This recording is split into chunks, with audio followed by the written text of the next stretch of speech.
so he moved here temporarily, and Xia Huanhuan and Lin Yiru took care of the meals. For Li Jie and Zhou Qiuhe, there are 3 children at home, and Dong Bao is over 2 years old and can eat. Zhou Qiuhe was pregnant again, so she sent 5 or 6 more. There were also dozens of other families in the village who had good relations. Secretary Zhao's family, Aunt Wu's family, and Xia Huanhuan also sent 2 or 3 to each family so that they could have a taste. Li Zhan's retired comrades in arms came from far away to help harvest wheat in the threshing field. They had a hearty lunch, and when they returned in the evening, they were stuffed with 3 or 4 in the cloth bags they brought with them. By this calculation, there were only a dozen or so left at home, right? Lin Yiru couldn't help laughing and said, "Oh, you wouldn't know until you counted it, and it's true. 60 is not too many." Xia Huanhuan smiled and said, "Isn't that right?" Xia Huanhuan cooked the remaining dozen and divided them into 3 meals. Xiaowen, Xiaowu, and Beibei didn't eat much, so they shared 2. Lin Yiru, Xia Shuangshan, and Xia Huanhuan each got 1. Yan Yan, Ye, and Yao Yao are more than 6 months old and can already sit up steadily. But it's too early to eat rice dumplings. She could only watch the adults and brothers and sisters eat them and felt anxious. If it weren't for the slow delivery of postal parcels, she would have planned to send some to Li Zhan. But now she had no choice but to give up. However, it was fine to send the dumplings to her family, but Xia Huanhuan did not send meat to Secretary Zhao's family or Aunt Wu's house. She only sent dumplings with dates and salted egg yolks. She only dared to send Li Jie a meat dumpling, 3 salted egg yolks, and 2 sweet dumplings. The commune in Qingshui village was actually much better than other communes, and work points were worth a lot, but meat was something that they could not afford on a regular basis. They only dared to buy a pound or half a pound of meat during festivals. The meat that Xia Huanhuan wrapped in the dumplings was not small. It was fine for her family to eat it, but if Xia Huanhuan gave it to other people, they must have good character and would not be jealous of her family's life. But if she accidentally let it slip and other families in the village heard it, it would be troublesome. Even so, Xia Huanhuan's sending of dumplings still caused a lot of discussion in the village. As a result, Li Chang, Wang Guixiang, and Lu Lan, who didn't get to eat the rice dumplings, were unhappy. Although they still used Li Zhan's monthly allowance of 5 yuan, Xia Huanhuan sent rice dumplings to outsiders without even asking her second brother and mother-in-law. It was so infuriating. Wang Guixiang instigated Lu Lan to go and ask for them. Lu Lan is now living under someone else's roof and has to live under the eyes of her second son and daughter-in-law. But she is not stupid. Xia Huanhuan has been opinionated since she got married, and she is also fierce and sinister. Last time, when no one was around, she pushed her to the ground, and her waist hurt for several days. Now, Li Zhan is not at home, and she is asked to go to Xia Huanhuan to make trouble for a rice dumpling? Not to mention that Xia Huanhuan may directly throw swill on her. Even if she really gets it, how can she eat it? Whoever does this kind of thankless task is a fool. Therefore, Lu Lan quickly blocked the words and said, "As a mother-in-law, how can I ask my daughter-in-law for rice dumplings with a sullen face? If things get out of hand, you all know that your 4th brother is a man who forgets his mother after getting married. What if Zhaner gets unhappy and stops giving me the 5 yuan monthly allowance? Do you think it's worth it just for a rice dumpling?" Wang Guixiang and Li Chang listened to this. Although they also coveted the zongzi, they heard from the villagers that Xia Huanhuan's zongzi had a whole salted duck egg in it. There were also zongzi with candied dates and peanuts, which were mixed with sugar for free, and they were sweet and delicious. But they were really afraid of offending Li Zhan again and losing the 5 yuan income per month. 5 yuan. How many zongzi can it buy? Therefore, the two did not dare to force Lu Lan to go anymore. Wang Guixiang's son and daughter, Li Sheng and Li Jiaojiao, both cried and made a fuss. Li Sheng was 10 years old this year, and Li Jiaojiao was 8 years old. It was time for them to go to school, but Li Chang and Wang Guixiang felt sorry for the money, so they did not send them. The two had been spoiled since they were young, and now they did not go to school to learn the truth, so they became little bullies that other children in the village were afraid of. Over time, other children ran away when they saw them and did not play with them. Li Sheng was so angry that he smashed the bowl on the table. No. I must eat Zongzi today. I want to eat Zongzi. Li Jiaojiao also squatted on the ground and cried. Yingying and Huanhuan from my third uncle's family both ate 2 Zongzi. One with meat and one with egg yolk. Why can't I have one? Wang Guixiang was also angry. She heard that 6 were given to Zhou Qiuhua's family. They are all brothers and sisters-in-law. Why should they be given to the third brother's family and not hers? Xiaosheng, Jiao, don't cry. Mom will make Zongzi for you tomorrow. Li Sheng and Li Jiaojiao refused to buy it. The ones you make are not delicious. There is nothing in them. That's right. It would be fine if there is nothing, but you can eat them with some sugar. And you still want to beat my brother and me? Wah. I want to eat the same Zongzi that Yingying and Huanhuan eat. When the 2 little girls and Xiaowen, Xiaowu, and Beibei were saying that the rice dumplings were delicious, Li Jiaojiao overheard some of it. When she went over to ask for some, the little rascals saw her and ran away as if they were evil spirits. Wang Guixiang was furious. Cry, cry, cry. You just know how to cry. If you want to eat, go and get it yourself. After hearing this, Li Sheng and Li Jiaojiao really ran to Xia Huanhuan's house to ask for it. Xia Huanhuan was not at home, and Lin Yiru was also weak in character. She thought that, after all, they were the children of her daughter's second brother and second sister-in-law. Even if the adults were at odds, the children should not be affected. So, she gave the 2 of them a salted egg yolk one, and asked them to go home and eat it. The 2 had no one to teach them, and they couldn't wait to tear the reed leaves and eat it. When they saw that it was salted egg yolk, they were very disappointed. Why is there only one? It's not a meat dumpling? Yingying and Huanhuan all eat meat dumplings. Lin Yiru was stunned. She came to the door to ask for food, but she was picky. Li Sheng and Li Jiaojiao saw that Lin Yiru did not go back to the house to get them meat dumplings immediately. They were very angry, and they put their hands on their waists and said, Hurry up and call my 4th aunt out. We want to eat meat dumplings with pork. Lin Yiru was also a little angry. Is it your family's turn? Why are you so bossy? No wonder my daughter doesn't associate with her second brother's family. If the children are like this, the adults may be even worse.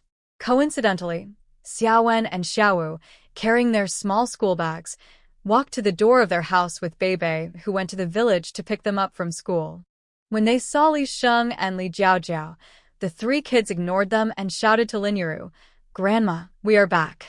When Li Sheng saw Xiaowen, Xiaowu, and Beibei, he became even more furious. You know, in the past, Xiaowen, Xiaowu, and Beibei had to eat the leftovers of their family. As a result, they got lucky and were adopted by their 4th uncle and aunt. They lived a life of luxury, and not only did they not have to do farm work to earn work points, but they also went to school. Li Sheng pushed Beibei, who was walking at the end, to the ground. Beibei was stunned for a moment. She listened to her mother and brothers and didn't talk to Li Sheng. Why did Li Sheng push her? Then, she cried out wow and felt wronged. How could Xiaowen and Xiaowu bear it when they saw their sister being pushed down for no reason? Without saying a word, they rushed up to beat Li Sheng. Xiaowen was already 7 years old, and Xiaowu was almost 6 years old. They were definitely not as big as Li Sheng, but the 2 of them scratched and tugged and punched and kicked. With the 2 brothers fighting together, Li Sheng really didn't get any advantage. He was also a bully who only feared the strong and bullied the weak. After a while, Xiaowen and Xiaowu threw him to the ground and rode on him and beat him with their fists. Li Sheng's face and arms were all blood marks or teeth marks from his fingernails, and he screamed in pain. When Li Jiaojiao saw this, she didn't run home to get help. After a while, Wang Guixiang and Li Chong also ran over. Lin Yiru went forward to pull the 3 apart and mainly pulled Xiaowen and Xiaowu, who had the upper hand, but ended up getting hit several times by Li Sheng. When Wang Guixiang saw this, she went up and pushed Lin Yiru, cursing, "Who are you? You live in my 4th brother's house, and you dare to beat his nephew. If I don't beat you, I'm not Wang." As she said this, she raised her arm to slap Lin Yiru. However, before the slap could land, Wang Guixiang was kicked in the ace. She screamed, "Oh my God!" and fell on her face. Looking back, it was none other than Xia Huanhuan who kicked her. Xia Huanhuan sneered, "You come to my doorstep to beat my mother? Who gave you the courage? Get out of here. Otherwise, don't blame me for slapping you. Didn't she just lie that she went into the mountains, but actually went to the county town?" The top guys came to her door. Wang Guixiang was angry and scared. Speaking of this, it seemed that they were a little bit in the wrong. But her son was ridden and beaten by Xiaowen and Xiaowu, and Lin Yuru went up to help beat him. It was reasonable for her to beat Lin Yuru. Humph. A mother-in-law is so arrogant. Fourth brother is not at home. As the second sister-in-law, it's not too much for her to take action to take care of it. Fourth brother's wife, why are you hitting people? Is this the door of your house? This is the doorstep of my fourth brother's house. What's more, Xiaowen and Xiaowu, those two rascals, beat up my son. Papa. Xia Huanhuan didn't tolerate her and stepped forward. Without saying a word, she slapped her twice. Then she said coldly, "I just reminded you. Who are you scolding with such dirty words?" Since she adopted Xiaowen and the others, and they also called her mother, why did she scold them for being rascals? She was just asking for a beating. Li Chong saw that his wife and son were beaten, and his eyes widened. He was so angry that he wanted to step forward and slap Xia Huanhuan in the face. "Xia Huanhuan, you shrew. You eat and drink well in the village. Aren't you supported by my fourth brother's allowance? What can you do? You have even turned your elbow to your mother's family. I beat you first, and then I will send a telegram tomorrow to let my fourth brother divorce you." Li Chong was also rash for a moment, and he didn't think that if he asked Li Zhan to divorce, would Li Zhan listen to him? Li Jie and Xia Shuangshan had just returned from harvesting wheat, and seeing this, they stood in front of Xia Huanhuan without saying a word. Li Jie had a dark face and scolded, "Second brother, what do you want? You come to fourth brother's house to make trouble." Xia Shuangshan also had a cold look on his face, and he clenched his fists and said coldly, "What? You still want to beat my daughter? Do you believe that I will beat you so hard that you will never be able to get out of bed for the rest of your life?" Li Chong also got scared when he saw two grown men protecting Xia Huanhuan. Li Jie and Xia Shuangshan were both dull and easy to bully good guys, but somehow, ever since Xia Huanhuan married Li Zhan, even the people around her seemed to have taken the wrong medicine, and they all changed and were not easy to bully. I was teaching my fourth brother a lesson for the treacherous daughter-in-law. Before he could finish his words, Xia Shuangshan kicked Li Chong and made him take several steps back. Fortunately, he did not fall. Get out. For members of Li Chong's family came, and 3 of them, the old and the young, were beaten. They dared not to be arrogant anymore. Li Chong was so angry that he slapped his troublemaker son Li Xing twice in the face, then took his wife and his crying son home with their tails between their legs. Xia Huanhuan then hurried to check on Xiaowen and Xiaowu. Xiaowen and Xiaowu also had a lot of bruises on their faces and bodies. At this moment, they lowered their heads and glanced at Xia Huanhuan from time to time in fear. In the past, Xia Huanhuan told them not to fight casually. But today Li Chong went too far and Beibei didn't provoke him, so why did he push Beibei? Beibei ran over to protect his 2 brothers, with tears still on his little face, and his little shoulders twitching as he said, "Mom, don't hit my brother, it's Beibei's fault." Xia Huanhuan was helpless. In their eyes, is she so fierce? Except for the last time when Xiaowen secretly went to the river to touch the wild duck eggs, she got angry once, but usually she should be considered gentle, right? However, she soon remembered that these 3 siblings were adopted by her after they could remember things, so it was normal for them to be afraid of making her angry. Xia Huanhuan sighed, wiped Beibei's tears, pulled them into the house, and said, "Let's go in first." Seeing that there was nothing to do, Li Jie said hello and went back to his own home. Lin Yuru was also afraid that Xia Huanhuan would scold the children, so she explained the whole story as she walked. "That Li Sheng deserves a beating, too. You said I gave him rice dumplings, but he pushed our Beibei down. He's so mean." When Xia Huanhuan came back, Wang Guixiang had already come on stage. She didn't know the cause, but guessed that it was probably not Xiao Wen and Xiao's fault. Now that it was confirmed, she nodded, took out the medicine box from the inner room, took out Yunnan Baiyao and applied it to the broken skin on Xiao Wen and Xiao's arms and faces, saying, "Who said I was going to beat you? You did nothing wrong. Why should I beat you?" Xiao Wen and Xiao looked up at Xia Huanhuan in surprise. But "We fought." Xia Huanhuan said, "Your sister has been bullied, and you, as brothers, of course, have to be the first to stand up and support her.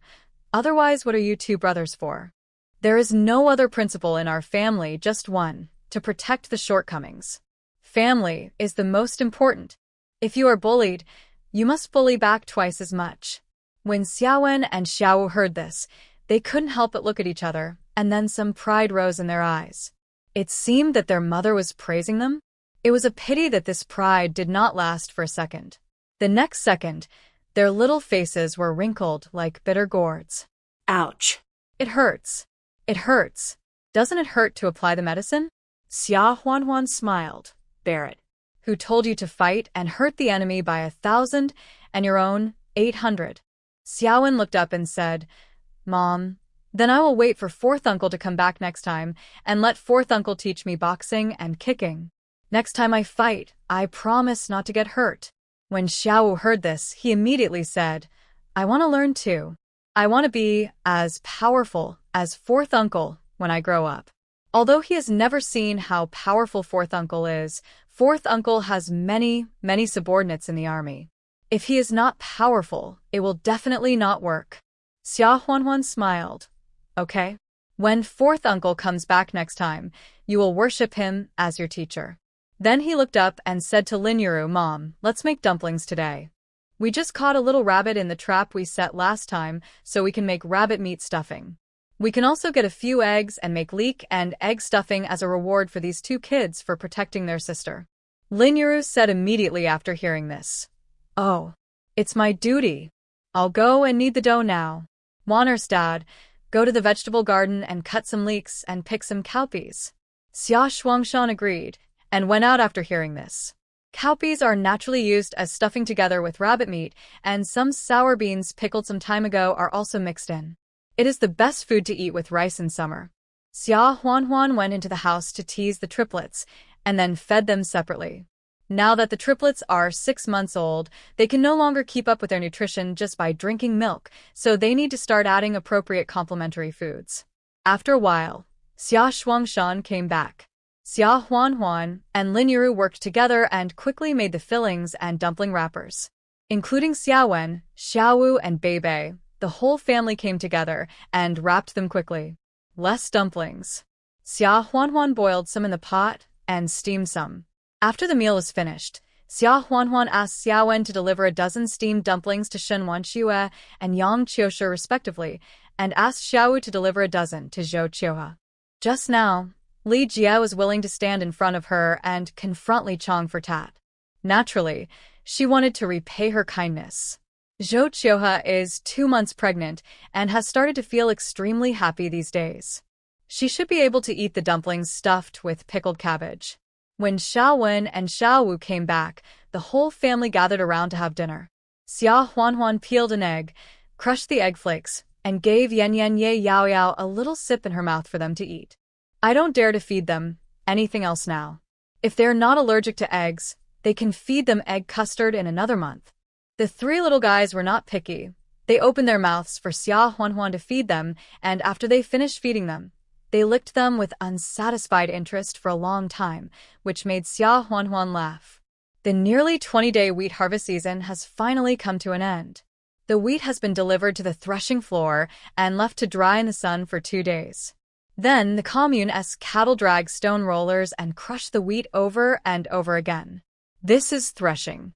Because of the help of Xia Shuangshan and Li Zhan's comrades, Xia Huanhuan only worked for 7 or 8 days during the wheat harvest season, and half of them only worked for half a day and then rested. Who in the village is not envious? But there is nothing you can do about envy. Whoever lets a man pamper his daughter-in-law cannot come back, and asks his comrades to come over to help. Besides, with so many subsidies, The daughter-in-law does not have to work hard in the fields to earn work points. Some women are not happy and complain to their men, asking them to learn from others. That is the real man who will not let his women suffer. Men like these women are not easy to flirt with, so they retorted and said, "Do you have a good-looking wife from Lijian? Or are there still people who are trying hard to fight against their daughter-in-law's stomach? As long as you take advantage of the same thing, don't you think I will pamper you to heaven? With your looks, even blind men in the mountains would recognize you as your daughter-in-law, and you still have the nerve to complain to me. Hurry up and cook for me." The women who spoke were speechless. It's not that they don't want to be proud of themselves, but can anyone be able to have 3 babies and 1 child? When Aunt Wu came to visit and told Xia Huanhuan the gossip about the parents in the village, Xia Huanhuan couldn't help but laugh. She didn't expect to give birth to triplets. All I can say is, it's still a fierce battle. She suddenly remembered and asked, "Aunt Wu, counting the days, it's almost time for your daughter-in-law to give birth, right?" Upon hearing this, Aunt Wu couldn't help but laugh. Said, "No. It's only been a day or 2. The midwife in the village checked it out and said that the fetal position is quite smooth, so there shouldn't be any big danger. I'm just looking forward to giving birth to another fat grandson. My little daughter-in-law looks like she has the figure to give birth to a son." Xia Huanhuan was very happy after hearing this. The grandma of Qin Qi, Aunt Wu's youngest daughter-in-law, was Shen Wanqiu's former nanny, so she had always liked Qin Qi. When Aunt Wu was leaving, Xia Huanhuan took out some longan and angelica and asked her to take them back. After her daughter-in-law gives birth, she can fry them and drink them. They are all good for the health of the mother. In addition, red dates are also supplementary, but there are several jujube trees in this village, and every household still has them, and they are not rare, so Xia Huanhuan did not give them to them specially. Aunt Wu didn't refuse and accepted it. 2 days later, in the middle of the night, there was a sudden knock on the door of Xia Huanhuan's house. Xia Huanhuan hurriedly opened the door and saw it was Aunt Wu. When Aunt Wu saw Xia Huanhuan, she sat down on the ground and couldn't help crying sadly. Huanhuan. "What should I do? Chi-Chi. She has a difficult delivery and now she is bleeding." The doctor from the commune happened to go to another commune to visit relatives and was not at home. "I really can't think of who to call." Xia Huanhuan was shocked. Didn't she say 2 days ago that the fetal position was in the right position and she could have a normal delivery? Why did it suddenly become like this? Lin Yuru also woke up. When she heard this, she was startled and said quickly, What can we do?" "Call a few men and send them to the county hospital overnight." When giving birth in the village, the most fearful thing is showing up. This kind of accident could kill 2 people. Xia Huanhuan took a deep breath and said, "The ox cart will have to travel at least midnight to get from the village to the hospital, and it will definitely be too late. Aunt Wu, don't worry. I know someone who should know how to deal with this kind of thing. However, Aunt Wu, you have to promise me that no matter what the outcome of this matter tonight, you are not allowed to say a word about that person otherwise. I will not dare to talk to you in the future." When Aunt Wu heard this, she got up from the ground and said, "As long as I can save my daughter-in-law and my fat grandson, I promise not to say a word." Xia Huanhuan nodded and said, "Aunt Wu, you go back first and leave a back door for me. I'll be there in a moment." After hearing this, Aunt Wu quickly went back. Xia Huanhuan quickly put on her clothes, quickly entered the space, took some narcotics and hemostatic drugs that might be useful, and then went to the back door to find Yang Qiushi. Although she had learned a lot from Yang Qiushi, she didn't dare to be so confident when it came to difficult labor, especially the possibility of heavy bleeding. Yang Qiushi was more reliable. After hearing this, Yang Qiushi didn't care about anything else and hurriedly followed Xia Huanhuan to Aunt Wu's house. When Aunt Wu saw that Xia Huanhuan was bringing people from the bullpen, she was stunned for a moment, but then she quickly let them into the house and quickly closed the door to prevent anyone from accidentally coming in and seeing her. Now, as long as she can save her daughter-in-law and grandson, no one else matters.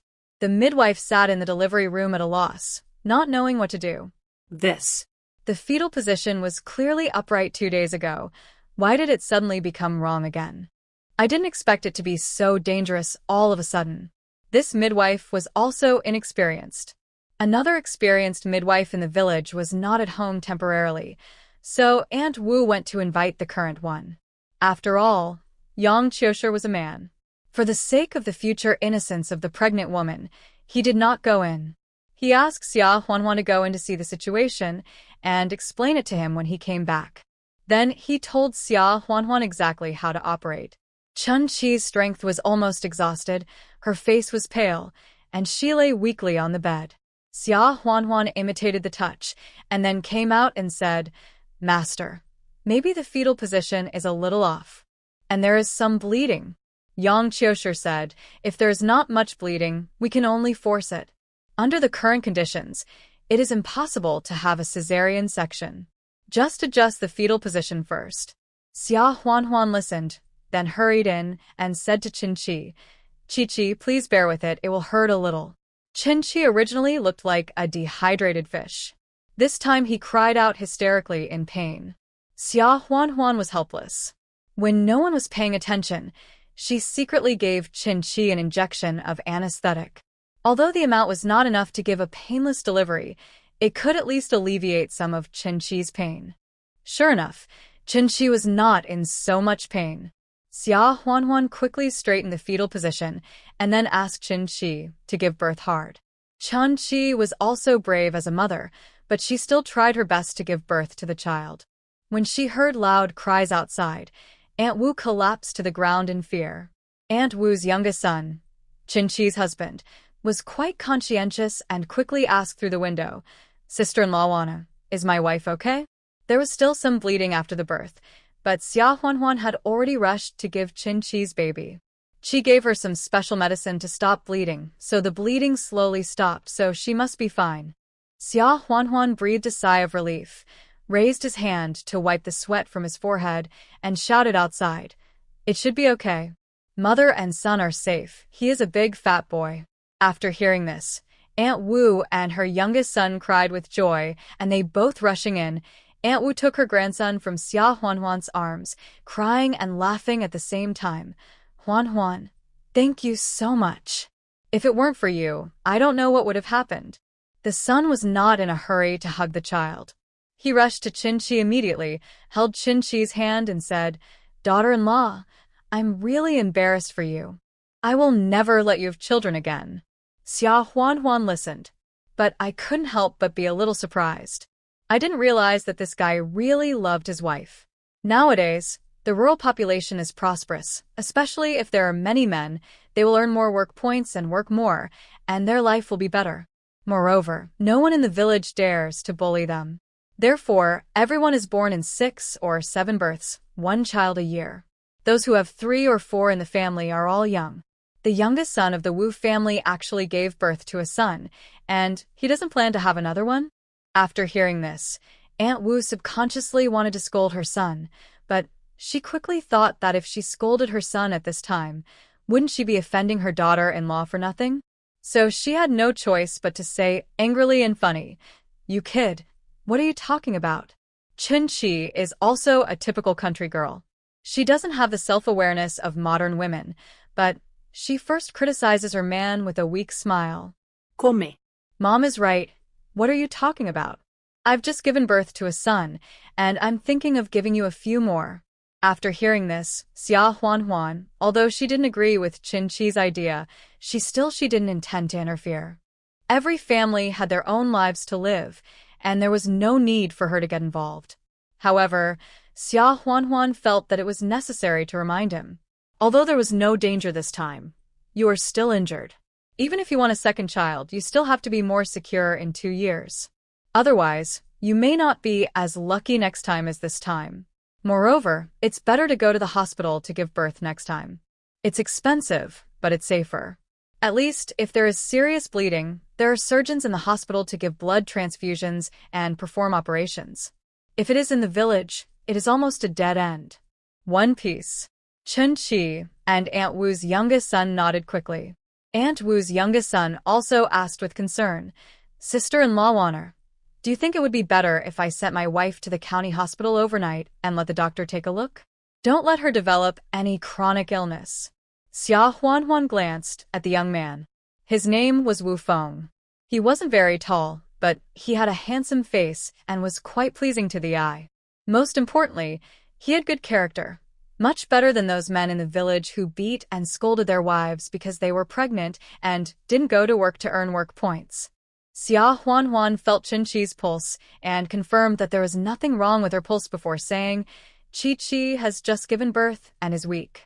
Don't bother tonight. It would be troublesome if she catches a cold. It would be safer to go and see her tomorrow morning." Yang Qiushi also came in to see Qin Shi at this time and had no objection to Xia Huanhuan's diagnosis. Wu Feng listened, nodded repeatedly, and said, "Okay. Then I'll go borrow a bullock cart tomorrow morning and take my wife to the county town." Xia Huanhuan left with Yang Qiushi. Before leaving, she worriedly told Aunt Wu. Aunt Wu nodded and said, "Huanhuan, don't worry. Although the old lady is a big mouth, she still knows the good and bad. Besides, this matter is related to my family, so the old lady will definitely not tell anyone. It's just that the old lady really didn't expect you to know this." In that era, when rural people were sick, they relied on barefoot doctors from all over the village. For ordinary illnesses, they would never go to the hospital. After all, the fact that you have to pay to register before seeing the doctor is heartbreaking. So, everyone respects doctors and teachers. Xia Huanhuan was a little embarrassed and smiled. "I just learned the basics." Aunt Wu smiled and said, "Don't be modest. I saw you learning how to prepare Chinese medicine from Laoli in our commune some time ago, right?" After saying a few more words, Xia Huanhuan went back at night. Here, Qin Shi held her son and said weakly, "I'm fine. I'll be fine after the confinement. Let us not go to the hospital tomorrow. It's a waste of money." Wu Feng said, "Let's go and have a look. Didn't you see how much blood you lost? Let's just go for a checkup, it won't cost much." It said it won't cost much, but we don't have that kind of money on hand. Wu Feng was silent for a moment, then said, "Qi, the small yellow croakers you brought as a dowry, let's use them as proof and borrow some money from Sister Wana, and after the grain is divided, sell some to the grain station, and then get them back?" Qin Shi was a little anxious when she heard it. "But didn't we agree to keep those 2 small yellow croakers for our son to start a family in the future? How can we use them now?" These 2 small yellow croakers were the dowry that Shen Wanxue gave to Grandma Yao and asked her to pass on to her granddaughter. Qin Shi did not hide it from Wu Feng. However, the couple did not tell Aunt Wu and other people in the family. Aunt Wu has 2 sons. The eldest son got married a long time ago and has 2 grandchildren, a son and a daughter, but they have not yet separated. If the matter of the small yellow croakers were to be told to others, even the most harmonious family would be envious and jealous and would lose their family affection. The couple discussed not to use them now, but to use them when they have children in the future and when the children grow up, marry, and build a house. Wu Feng said, "I also know that it won't work if you use it now. But if you develop a chronic disease, you may have to take medicine every day. Wouldn't that cost more money?" After hearing this, Qin Shi also hesitated. Although she has recovered now, she was actually still scared. At that time, she really felt dizzy and could not hear others calling her. Wu Feng said again, "I think Sister-in-law Wan'er is an upright person. She will not embezzle our things and not return them. I will go to borrow 5 yuan tomorrow. After the autumn harvest, when we have saved up 5 yuan, we will go to exchange it immediately. We should keep it well in the future and use it when our little Fengshuo grows up and gets married." Fengshuo was the name they gave to their son in advance, so it was used. After hearing this, Qin Shi finally nodded in agreement. Early the next morning, Wu Feng wrapped the small yellow croaker in a piece of cloth and came to Xia Huanhuan to exchange it for money. Xia Huanhuan recognized it as Shen Wanshue's small yellow croaker as soon as she saw it, but Shen Wanxue was always generous. It would be strange if she did not give a gift to Grandma Yao's granddaughter when she got married. Xia Huanhuan asked Wu Feng how much money he wanted to borrow. Wu Feng said embarrassedly, "Borrow 5 yuan first. I don't know if 5 yuan is enough to go to the county hospital. Sister-in-law Wan'er, don't worry. After we sell some grain to the grain station after the autumn harvest, I will go out to do some odd jobs, and I will definitely pay it back in the winter." Xia Huanhuan was relieved to see that Wu Feng didn't ask for more money, and he was sincere. The small yellow croaker was Chun-Chi's dowry from her parents' home. If her husband knew about it, anyone with a bad character would have been thinking about it. What if Wu Feng lent it to Chun-Chi for medical treatment and cheated her out of the small yellow croaker and exchanged it for money to squander? Now Wu Feng only lent 5 yuan. It didn't seem like he was cheating.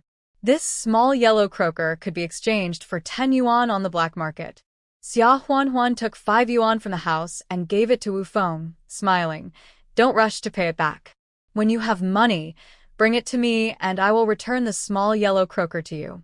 Having said that, Xia Huanhuan made another tentative statement, half-jokingly saying, I didn't know that your family had such a thing.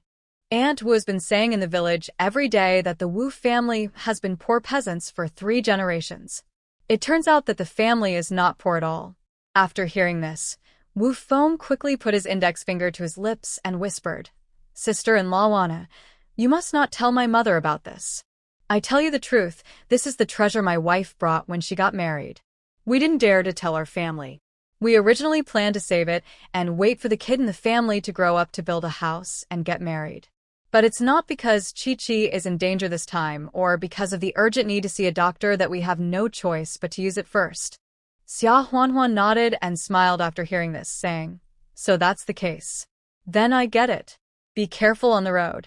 After Wu Feng agreed to leave, Xia Huanhuan wrote another prescription for replenishing qi and blood and took out the corresponding medicinal materials from the space, wrapped them into 2 paper bags, and planned to send them to Aunt Wu's house to replenish Chun-Chi's body. Wu Feng took his wife Chun-Chi to the hospital for another checkup on a bullock cart. There was nothing serious, but he also prescribed a few recuperation medicines, which cost 2 yuan, and she didn't need to be hospitalized. With the remaining 3 yuan, Wu Feng went to the county department store to buy 2 bags of malted milk, 20 eggs, and 2 kilograms of white flour, which were for Chun-Chi to eat during her confinement. Then he returned to the village. Malted milk is cheaper than milk powder. 1 bag costs 50 cents, 2 bags cost 1 yuan, 20 eggs cost 1 yuan, and 2 kilograms of white flour cost 36 cents, which comes to 2 yuan and 36 cents. There was not much left of the $5 borrowed from Xia Huanhuan. Seeing that the ox cart was returned, Xia Huanhuan took the medicine she had prepared in the morning and went to visit Aunt Wu's house. In fact, she was more concerned about the use of the $5 borrowed by Wu Feng. You can still tell a person's character from how he spends his money, especially since this money was borrowed by mortgaging his wife's dowry. Unexpectedly, the eldest daughter-in-law of the Wu family was making a scene in the Wu family yard. Aunt Wu's eldest daughter-in-law is called Qin Yue, and she is also a powerful person. However, she has a mother-in-law who is the most powerful person in the gossip world, so her power is not enough to be seen. Aunt Wu has a sharp tongue, but she is really good to her family. Which of the eldest and 2 children was not raised by her? On the contrary, Qin Yue, the mother, has become a hands-off boss. A few years ago, which daughter-in-law in the village did not envy Qin Yue? Even Zhou Qiuhe has mentioned several times with envy that Qin Yue is a happy daughter-in-law. Originally, the family was harmonious, but since the youngest son Wu Feng got married last year, Qin Yue began to gradually feel unbalanced. Now Chun-Chi's first child is a son, which is more meritorious than her first child, which was a daughter. This is one thing. Although she had a difficult birth last night, didn't she give birth naturally in the end? This early in the morning, she ran to the county hospital for a checkup. She is not a lady from the city. What's so precious about it? This is the second thing. As a result, when she came back in the afternoon, she saw Wu Feng buying malted milk and egg white flour. When she asked, she found out that the money was borrowed. Qin Yue, who had been accumulating anger and jealousy, exploded directly. Isn't it just a son for the first child? Is it so precious? Going to the hospital and buying malted milk and egg white flour again. It would be fine if you had money, but you borrowed $5 from outsiders. I have to say this in advance. Don't expect me and your elder brother to pay a penny for this $5. Chun-Chi was thin-skinned and was too embarrassed to quarrel with Qin Yue, his elder sister-in-law, so he was so angry that he cried. Wu Feng's forehead was also throbbing with veins, but as a man, he was just angry because he was not good at talking. Sister-in-law, we asked you to pay back the money we borrowed. What are you arguing about? Chen Yue sneered. Didn't we ask you to pay it back? Our family has not split up, and the work points you earn are also collective. As long as you don't split up and live alone, your elder brother, me, and your parents' family will help you pay back the money. Aunt Wu went out to the river to wash clothes, and she was not at home. No one in the family could say anything to Chen Yue. Wu Feng was so angry that he couldn't speak for a long time, and then he said, Okay, sister-in-law, if you say so, then when Mom comes back, I will tell her immediately that Chi-Chi and I have separated from the family, and we will not take advantage of you. Chen Yue was quite satisfied when she heard this. She had wanted to separate the family for a long time, but not for her own family, but for her brother-in-law's family. After Qin Shi became pregnant, she had been thinking about this. Both parents-in-law are now in their 50s and can still do farm work and earn a lot of work points. But if Qin Shi becomes pregnant, then mother-in-law will definitely have to take care of Qin Shi's child. My brother-in-law's family will take advantage, but their eldest house will suffer. If my brother-in-law's family separates and lives alone, my parents-in-law will still follow them and don't have to take care of their children. All the work points they earn will belong to their eldest house. This is of course the best. It's a pity that Chen Yue's wishful thinking was too good. As soon as Wu Feng finished speaking, he heard the lion's roar of Aunt Wu. Want to separate the family? Okay. I also know that since you and the eldest brother built a new house, you have not come to this yard except for eating time, which means you are almost done with separation. It just so happens that you can separate from today. Chen Yue, Wu Feng, and Qin Shi looked towards the door at the same time and saw Aunt Wu and Xia Huanhuan appear at the door. After hearing what Aunt Wu said, the expression on Chen Yue's face turned from smugness to ashiness, but she did not dare to confront Aunt Wu head-on and quickly said, Mom, you heard it wrong. It's not me who wants to divide the family, it's my brother-in-law's family who wants to divide it. Aunt Wu sneered and glanced at her, saying, Humph, I have eaten more salt than you have eaten rice, and you still dare to brandish a sword in front of Guangong. I also know what's wrong with you. Are you jealous of Chi-Chi because she had white flour and eggs to eat during her confinement? What's the matter? Did I treat you badly when you were in confinement? Every meal was served with white flour, lumps, and egg soup. Now it's your sister-in-law's turn, and you feel unbalanced? And you still say that the second brother's family benefited from it? All the work points that the second brother has worked hard for these years, and the money he earned from odd jobs outside, have they all been used to support the wicked people? Now they have borrowed $5, and I haven't even said a word to your father. Do you give me face? You are acting as a family member here. These words made Chen Yue blush. Wu Zhen, the eldest son of the Wu family, was also called back from the fields by his two children. Seeing that his wife was confused and quarreled with his younger brother, sister-in-law, and mother, he raised his fist to hit Chen Yue.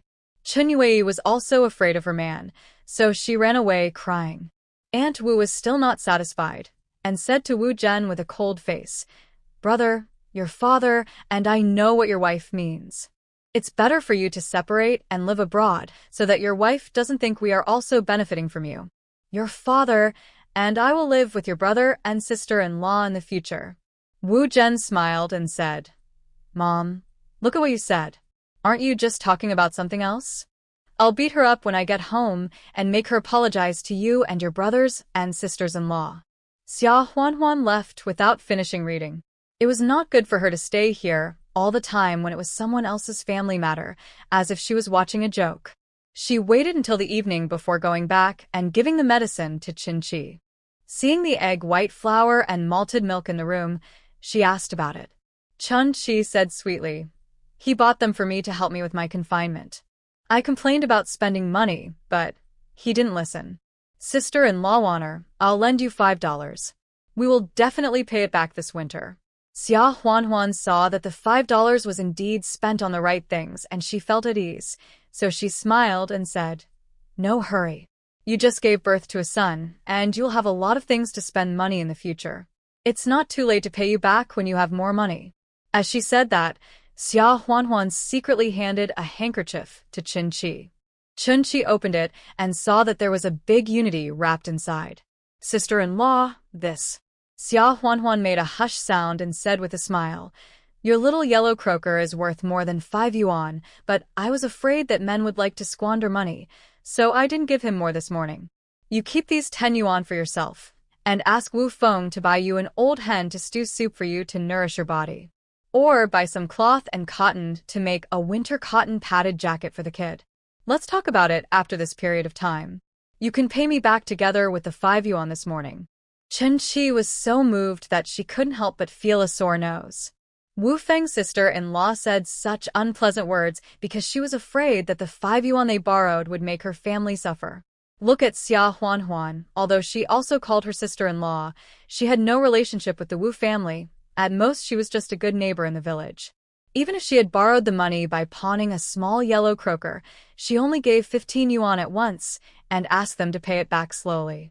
"Sister-in-law, I really don't know how to thank you." She and Wu Feng didn't have much money, but with this great unity, they wouldn't be panicked if there was an emergency. Xia Huanhuan said, "Regardless of other things, as for the relationship between your grandmother and Aunt Shin, we are not outsiders, so don't take it to heart." She smiled and said, "Your man is trustworthy, and it seems that he really loves you. This man is willing to spend money for you, which means he cares about you, and you should also love him well." Qin Qi couldn't help blushing. "Sister-in-law, look at what you are saying. It's so embarrassing. No matter how good he is definitely not as good as big brother Li Zhan." After a few more gossips, Xia Huanhuan came home. As for the matter of the eldest wife of the Wu family saying that she wanted to divide the family, she was later forced by the eldest brother of the Wu family to apologize to Aunt Wu, Uncle Wu, and his younger brother and sister-in-law. In the end, the family was half divided in a de facto sense. The eldest brother of the Wu family took his own rations and went out to cook, while Aunt Wu and Uncle followed the youngest son. However, the work points they earned, except for the rations for eating at the youngest son's house, they still gave some to the eldest family. Chen Yui didn't dare to say anything else. She didn't benefit from it, but she didn't suffer any loss either. In the past, Aunt Wu was the one who made the meals at home, but now she had to cook for her husband and children herself, which was much harder than before. Xia Huanhuan didn't pay much attention to the Wu family's housework. The days soon came to the 6th month of the lunar calendar. The days were getting hotter day by day. The pond dug in the spring, and the lotus roots planted now, had a pond of lotus leaves standing tall and graceful, mixed with many light pink lotus flowers, which became a scene in Qingshui village. Who among the villagers who passed by this lotus pond didn't praise the beautiful lotus flowers in this pond? The lotus pond was right in front of Xia Huanhuan's house. Every time she looked up, she felt that it was full of green, and even the heat didn't seem so unbearable. In addition, the fish raised in the lotus pond had grown a lot bigger when they splashed in the water. I'm afraid they were all very plump. Digging lotus roots would be around September and October, when only the remaining lotus leaves were left. The fish would also be harvested at that time. However, this did not prevent Xia Huanhuan from asking Xia Shuangshan to go into the water to dig some crisp lotus roots first and stew them in pork rib soup. This was also agreed upon in advance. The lotus root seeds and fish fry were all bought by Xia Huanhuan. When they were harvested in the fall, they would be distributed to everyone, but her family could enjoy a larger portion. Xia Shuangshan dug out a few sections of crisp lotus roots, and Lin Yuru used the well water from the yard to press them out and wash them clean. In addition, a fish weighing 2 kilograms was caught. Xia Huanhuan put in fish fries such as crucian carp, sea bass, and mandarin fish. Xia Huanhuan had already gone to the town to buy 3 kilograms of ribs. It happened that Yan Haotian was also going back to the south these days, so he also came to the house for dinner. Chop the ribs into small pieces, put them in a pot with cold water first, boil the blood water, then take them out, add slices, green onion segments, etc., and simmer them slowly with water. After stewing for a while, add the lotus root cubes cut into large pieces and continue stewing. After it is cooked, add salt flowers, and it will be delicious enough. The fish is made into a steamed sea bass, which tastes light and delicious. In addition, there is a plate of cold lotus root and a cold cucumber. There are also several other dishes such as braised pork and stir-fried vegetables. Even Yan Haotian couldn't help but sigh that his sister's family life is really not wronged. Sometimes it is better than what he eats in the army. However, he does not object to his sister's extravagant life. First, his brother-in-law gets more allowances than him, and second, doesn't he still have his big brother? Although he didn't give the allowance directly to his sister, since they recognized each other as relatives, in addition to the 200 yuan he gave to Xia Shuangshan last time, he also gave them 10 yuan a month for their old age. It's obvious that mom and dad will not suffer with her sister. Naturally, she is eligible to use the allowances he gave. Why does Xia Huanhuan have to live so frugally with so many allowances in her hands? Yan Haotian reminded her with concern. Huanhuan, don't save money. If you are short of money, send me a telegram and I will send it to you immediately. Also, don't be embarrassed to use the 10 yuan a month I give to mom and dad. Do you hear me? Xia Huanhuan felt that although she had misunderstood Yan Haotian as a suspicious person in the past, now it seems that being his sister is quite comfortable. She feels like being pampered. However, although she verbally agreed, she would naturally not really use the money in Xia Shuangshan and Lin Yuru's hands. The old man has some money in his hands, which is his confidence, and it is not something that can be given by filial piety alone. Lin Yuru felt bad because she had eggs for every meal and meat every other day at Xia Huanhuan's place, so she wanted to force money on Xia Huanhuan. But Xia Huanhuan frowned and said that if that was the case, she would have to pay Lin Yuru for taking care of the kids for her. Lin Yuru gave up. Xia Shuangshan felt very uncomfortable. His son was found, and sometimes he couldn't close his mouth at night and would wake up with a smile. But in fact, they only spent a few days together. What's more, the new house in Xia village had not been built yet. Every time his son came back, he didn't live in the new house at home. Oh. This house has been delayed for several months due to the busy farming season. Now it is almost completed. You should talk to your superiors and ask them to stay in Mo County for another half a month, at least to live in the new house before leaving. Yan Haotian felt uncomfortable when he heard what Xia Shuangshan said, but he could not change the order at will. Dad, it's not like my brother won't come back. The house is built, so my brother can live in it next time he comes back for a visit, right? Don't be like this, it makes my brother feel bad. Xia Shuangshan and Lin Yuru had to change the subject and stop talking about it. 2 days later, Yan Haotian returned to the south. Xia Shuangshan and Lin Yuru went to the train station to see them off, and their eyes were red again. Xia Huanhuan had to stay at home to take care of the children, so she didn't go to see them off. The 3 little ones were still as quiet as ever. They were more than 7 months old and almost 8 months old. They were curious about everything and kept asking Xia Huanhuan to take them to the chicken coop to see the chicks. Xia Huanhuan also stuffed chopped vegetable leaves into their little hands. The 3 little guys imitated adults and slammed their hands violently to throw the vegetable leaves out.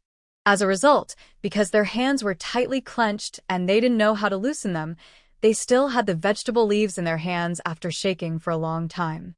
Xia Huanhuan was both amused and speechless. Logically speaking, her and Li Zhan's IQs were not low, so why were the 3 little ones so stupid? Why didn't any of those genius babies in novels who were amazing at the age of 5 have such a stupid birth? The chickens at home are now grown up. A special area in the yard is netted out with a net for the chickens to flutter in, and they are not afraid of chicken shoot everywhere in the yard. The 6 hens they raised can now lay eggs, 6 eggs a day. Bebe gets up early every morning and runs to the chicken coop to collect eggs. 3 of the eggs are kept for their own consumption, and the remaining 3 are handed over to the commune. The commune accountant keeps a record of the number and converts it into work points at the end of the year. Xia Huanhuan thought about it and discussed with Lin Yuru that she wanted to apply for another U from the commune. This was not for earning work points. The main reason was that Xiaowen and Xiaowu were about to grow and develop, so she wanted to let them drink a glass of milk every day to supplement calcium, which was good for the body and promoted development. There was some in the space, but it was not easy to take out. If you raise a ewe, even if you don't squeeze enough goat milk, you can take it out from the space to make up for it, which is much more convenient. Xia Huanhuan went to the commune to report to Secretary Zhao, and when the work points were calculated at the end of the year, she could only be counted half, but the goat milk every day would belong to her family. Secretary Zhao discussed with the villagers and agreed to Xia Huanhuan's proposal. The next day, he took a lamb from the commune and brought it back to Xia Huanhuan. However, it takes 8 to 10 months to raise a lamb from a young lamb to breeding, and it takes another 4 to 5 months for the lamb to conceive and give birth to a lamb. If she raises it now, she won't be able to drink goat milk until next year. Xia Huanhuan almost backed out. She had to raise it for more than a year just to drink goat milk? But she didn't back out in the end, mainly because the kids at home, big and small, liked this new member very much. The lamb's wool is white, and it bleats when it calls. It's so cute that it's unfair. Okay, let's take it slow, just treat it as a pet.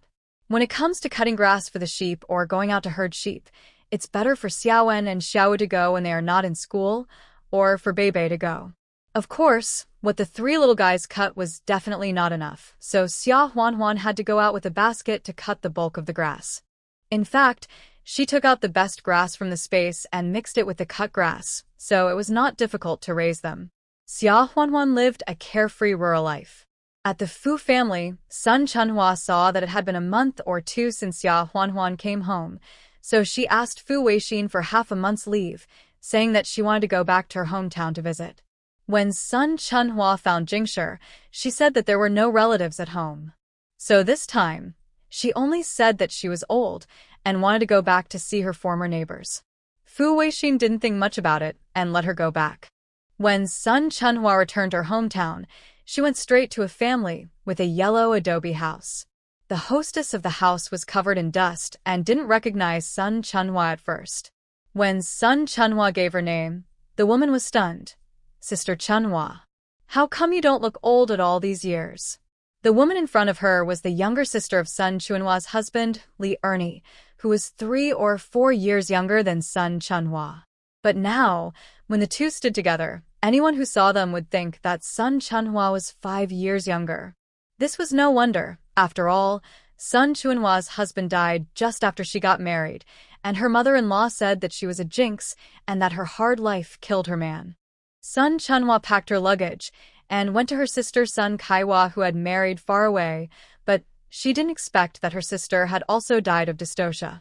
However, she heard from the village that her niece was adopted by a very rich woman in Beijing, so she had the idea of trying to go to Beijing. Even if people were unwilling to take her in, since they adopted her niece, it would be good for her to ask for some nutrition fees. Unexpectedly, the Fu family was kind and kept her. Sun Chunhua had no intention of paying attention to her sister-in-law's old age. She entered the house, took out a bag of flour weighing 1 pound from her bag, put it on the table, and said, "I also work as a nanny in Beijing, and my life is hard. You keep this flour and make dumplings with it." Li Ernie was naturally very happy and became attentive to Sun Chunhua. However, Sun Chunhua had no intention of making more friends, so she asked directly, "Let me ask you, the child I asked you to secretly take away that year, didn't you say that he died later? Is the news accurate?" Li Ernie was stunned at first, then her face turned pale, and she asked with a forced smile, "Sister Chunhua, why are you suddenly asking about something that happened so long ago? Is it?" The truth was revealed. Thinking of this possibility, Li Ernie was anxious. "Sister Chunhua, didn't you tell me that this matter would not be dangerous? Why do you still mention it after so many years? Don't scare me." Seeing her panic, Sun Chunhua became even more irritated and said, "Why are you panicking? Nothing happened. I just saw someone who looked like her recently, and I felt uneasy, so I asked again." Li Ernie was still very scared and stammered, "My husband handled this matter. He said that he did what you said, and threw the child on the barren mountain. How could a newborn child still be alive?" Sun Chunhua also felt that it was unlikely, but she still asked in detail about where the child was thrown. Li Ernie said that the place where the child was thrown was on the barren mountain 10 kilometers ahead. There was a wolf den in that mountain, and even adults in the village were killed by wolves. Sun Chunhua also felt that if it was in that mountain, it would definitely not go wrong. It seems that Xia Huanhuan just looks like her, and she shouldn't be Xiao Wenhui's daughter. Sun Chunhua's heart, which had been hanging in the air, was a little relieved. She didn't talk much with Li Ernie and was about to go back. Li Ernie saw this and suddenly stopped her. That year, Sun Chunhua, who had run away from home, suddenly returned to the village at night and knocked on the door of Li Ernie, who was married to the same village. When she whispered to Li Ernie to do this evil thing, she brought 20 yuan with her. At that time, their village was also destroyed by floods, and half of the houses were washed away. The remaining half was barely a place to live. 20 yuan could build 2 less houses. Li Ernie and her husband agreed. After the matter was done, she really got 20 yuan from Sun Chunhua. After that, Sun Chunhua never returned to the village again. Now, after more than 20 years, she suddenly asked about this matter again, and Li Ernie suddenly became greedy. Sister Chunhua, you see, although you are also a nanny in the city, you are better off than us, right? My eldest son is already 25 years old, and he hasn't married yet. Can you give us another 20 yuan? Sister Chunhua, my husband and I did that thing without conscience. If you hadn't mentioned it, we would have almost forgotten it. But now that you mention it, my husband and I are afraid that we will have nightmares again at night. Sister-in-law, you see, you don't want us to be so worried that we have to go to the city to find you. Sun Chunhua heard this and felt sick, as if she had swallowed a fly. She could naturally hear the threat in Li Ernie's words. If she didn't give the money today, Li Ernie might really go to Beijing to find her. Although her affairs in the Fu family had not been leaked, there is no wall that can't be penetrated, and she didn't dare to take the risk. Sun Chunhua had to hold back her anger and said, Ernie, I really don't have much money. You want 20 yuan at once, but you can't even sell me. How about this? I'm afraid of encountering an emergency when I'm away from home, so I borrowed 10 yuan from the employer of my helper. I still have 2 yuan in change. Today, I'll leave you 12 yuan as a gift for my eldest nephew's wedding. What do you think? Li Ernie listened and agreed happily. Even though she didn't have 20 yuan, 12 yuan and a pound of flour were not bad. Sun Chunhua breathed a sigh of relief. She regretted coming to ask about this now. Originally, even if Xia Huanhuan was really the child of the Fu family, even if they recognized her, they shouldn't be able to trace her back. But she couldn't keep her temper and came to ask Li Ernie. Now, she got herself into trouble. And I don't have anything to do, so I'll leave first. I'll come back to see you another day. Sun Chunhua said and ran away. She actually really regretted what she did back then. Back then, Xiao Wenhui gave birth to a daughter in the countryside, so she telegraphed back to the Fu family and asked them to send someone to pick up the child. Sun Chunhua had only been left in the Fu family for a few months at that time, and she was able to stay because her niece Fu Qingye was adopted. She was afraid that the Fu family would no longer want Fu Qingye after having their own biological daughter, and would send her and Fu Qingye back to the countryside together. The more Sun Chunhua thought about it, the more scared she became. On the way to pick up the child, she had to pass by her hometown. She made sure that Xiao Wenhui's child was breastfed by a village woman and was taken care of by her, then returned to her hometown and found Li Ernie asking her and her husband to pretend to be refugees fleeing famine and steal the child. She pretended to be delayed on the road for a day and arrived only after Xiao Wenhui's daughter was stolen. Now that she thinks about it, the Fu family is really a good family. Even if Xiao Wenhui's daughter hadn't been stolen, she and Fu Qingye would never have been driven away. But there is no regret medicine in the world. Moreover, she has no foresight, so how could she guess that the Fu family would not drive her away? Compared with the guilt in her heart, she still cares more about life in the city. Apart from anything else, many people have starved to death in her hometown over the years simply because there was no food to eat. Even if they don't starve to death, they face the lusts and work day and night to do farm work, and they can't earn many work points.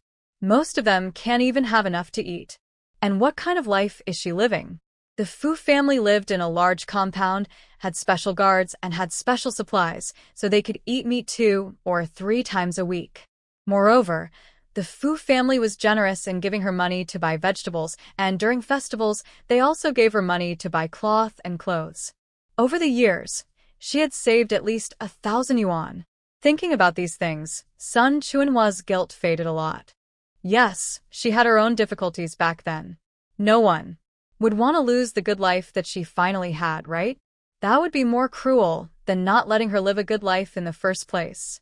Now that it has been confirmed that the baby girl from that year has been fed to the wolf, she will not be afraid in the future. As for Li Ernie, she will never come back anyway. Today's 12 yuan and a pound of flour, just treat it as feeding the dog. As soon as Sun Chunhua left, Li Ernie's man Zhu Gui came in carrying a.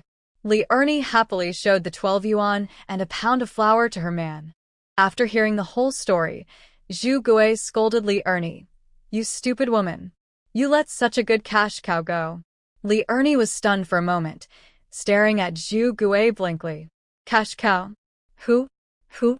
Sun Chunhua. Zhu Gui was furious. It happened more than 20 years ago. She came to ask in a hurry, which means that the baby girl back then must not be a child of an ordinary family. But didn't she say that? The helper's master's illegitimate daughter and the master's wife asked her to do it. Even if that's the case, she paid 20 yuan at once. The master must be a wealthy family. Alas. "You stupid woman, I can't explain it to you clearly. Give me the money. I will chase her and find out where she lives in the city." Li Ernie first stared blankly at her man who took the money and walked out.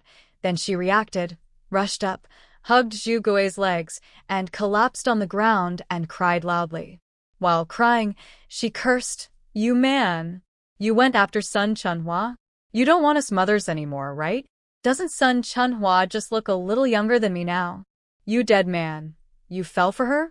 I tell you, Zhu Gui, if you dare to step out of this door today, I will die in front of you." Woo woo woo. Zhu Gui was so angry that he stomped his feet and cursed, "You idiot! Didn't I say that I went after her for our family? How could I fall for her? An old hen that can't even lay an egg." After hearing this, Li Ernie stopped crying, raised her head and asked, "I don't care.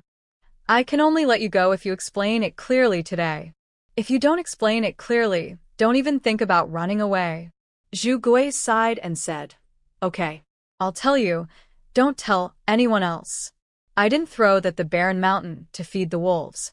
After hearing this, Li Ernie widened her eyes. "What?" Zhu Gui said, "When I was halfway there, I suddenly remembered that it would be better to sell it to human traffickers than to throw it into the mountains to feed the wolves, and I could make a few cents, right? So I went to find Widow Wang. Widow Wang gave me 2 yuan and took the girl away." Li Ernie was so shocked that she couldn't speak. Zhu Gui continued to explain, "Why did I chase Sun Chunhua? If the girl was really the daughter of a rich family in the city, then if we found Widow Wang and brought the child back to that family, wouldn't they give us a thank you gift? I think at least 100 yuan would be given." 100 yuan? Li Ernie was shocked. Could there really be 100 yuan? She didn't even dare to think about this number. Just now, she asked Sun Chunhua for 20 yuan, and she was afraid when she said it out loud, and almost changed her words and said 5 yuan would be fine. Unexpectedly, Sun Chunhua gave us 12 yuan directly. Now, is there still a chance to get 100 yuan?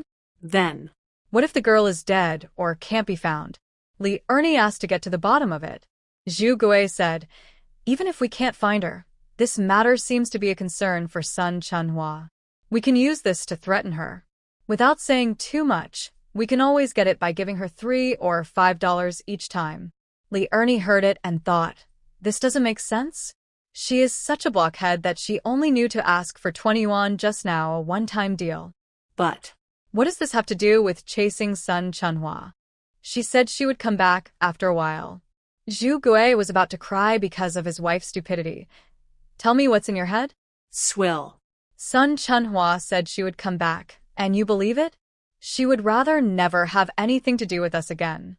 In the past 20 years, she came back to claim kinship with you, but didn't she come back once?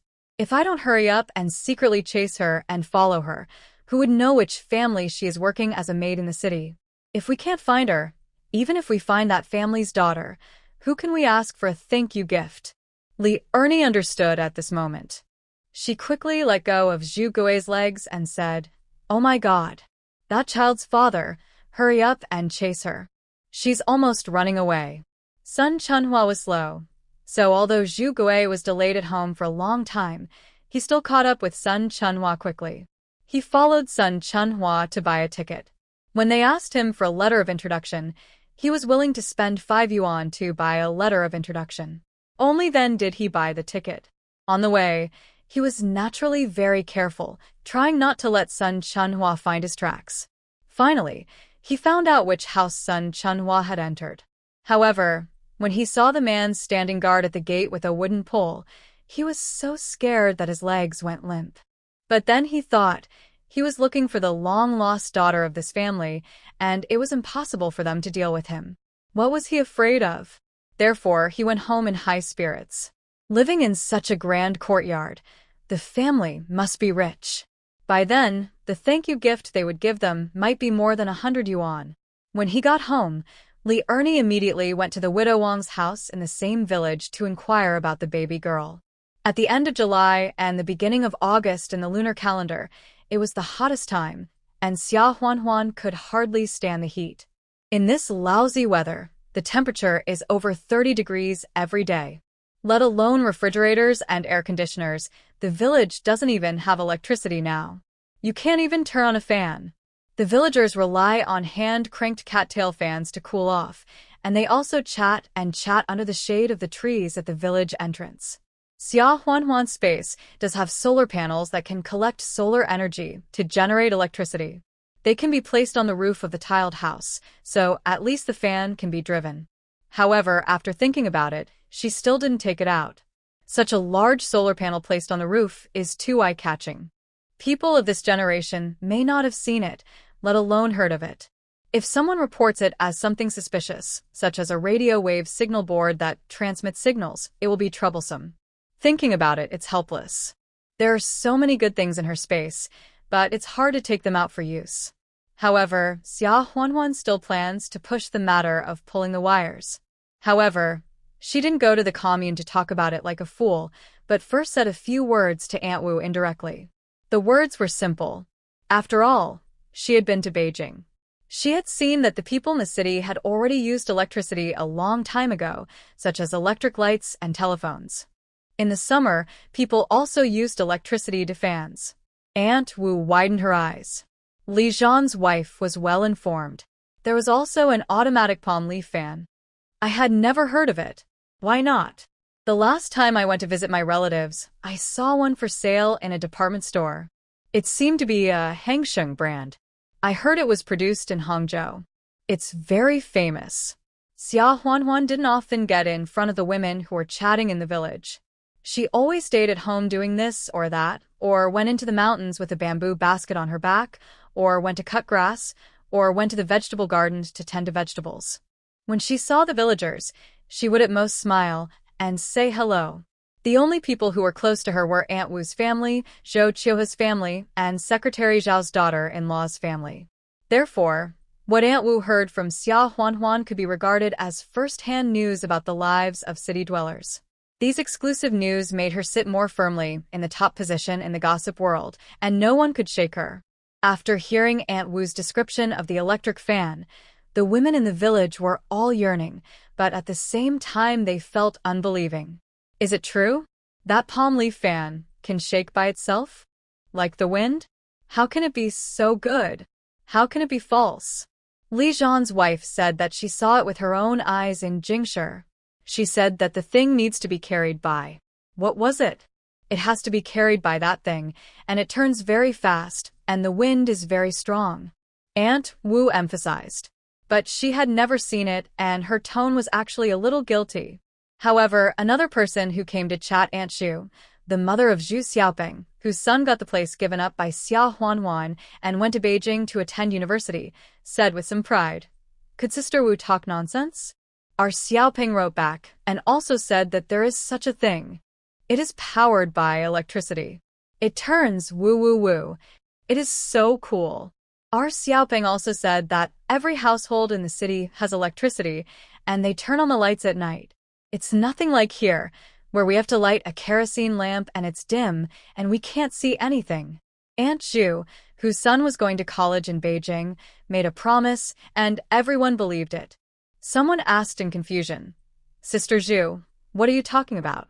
Electricity? What is that? Oh, you don't understand this? I heard that the workers in our county also have it in their staff buildings. I heard that it is the same thing as the lightning that flashes in the sky during thunderstorms. Oh my God, that lightning can kill people. Who dares to touch such a dangerous thing? How can you say that people are smart? There are still capable people who can store electricity and then release it for use later." Oh, I heard that a commune in the next town has installed electric wires this spring. Every household has electric lights. Yes, yes. I heard that too. They say it's much brighter than a kerosene lamp. alas. You said, when will our commune be able to lay down electric wires? This word spread. Later, the commune held a meeting, and someone brought up the issue of laying down electric wires. Secretary Zhao had been to school, so of course he knew that electricity was not a new thing, and it had existed for 60 or 70 years. However, now people can't even get enough to eat. Where can they find the money to lay down electric wires? You can apply, but to lay down electric wires to the commune and even to each household in the village, the money for the poles, the money for the wires, the money for installing the electric meters and the installation fees, etc. Although the government will pay the bulk, the commune will also have to pay a part of it. If it is averaged out to each household, it is not a small amount for farmers who don't have much income. This is not to mention that after the electric wires are laid, the village will definitely have to pay for the electricity they use, which is all expenses. However, this time Secretary Zhao saw that everyone was very enthusiastic about laying down electric wires, so he also thought about it seriously and said with a smile, "I have actually thought about this matter in my heart. It will be really convenient to use electricity. If you all agree and promise that whoever uses electricity in the future will pay the electricity bill honestly and not default on the public, then I will apply." Everyone in our commune is very active this year. The chickens and ducks raised by each family have a good harvest of eggs and duck eggs. The households raising pigs and sheep are also working hard. By the end of the year, it will definitely be a bumper year. After the autumn harvest is over, we will calculate the accounts and see how much each household needs to pay, and then we will lay the wires. We will strive to let everyone in our village celebrate the new year in a bright house on New Year's Eve. Everyone couldn't help but yearn for it after hearing this.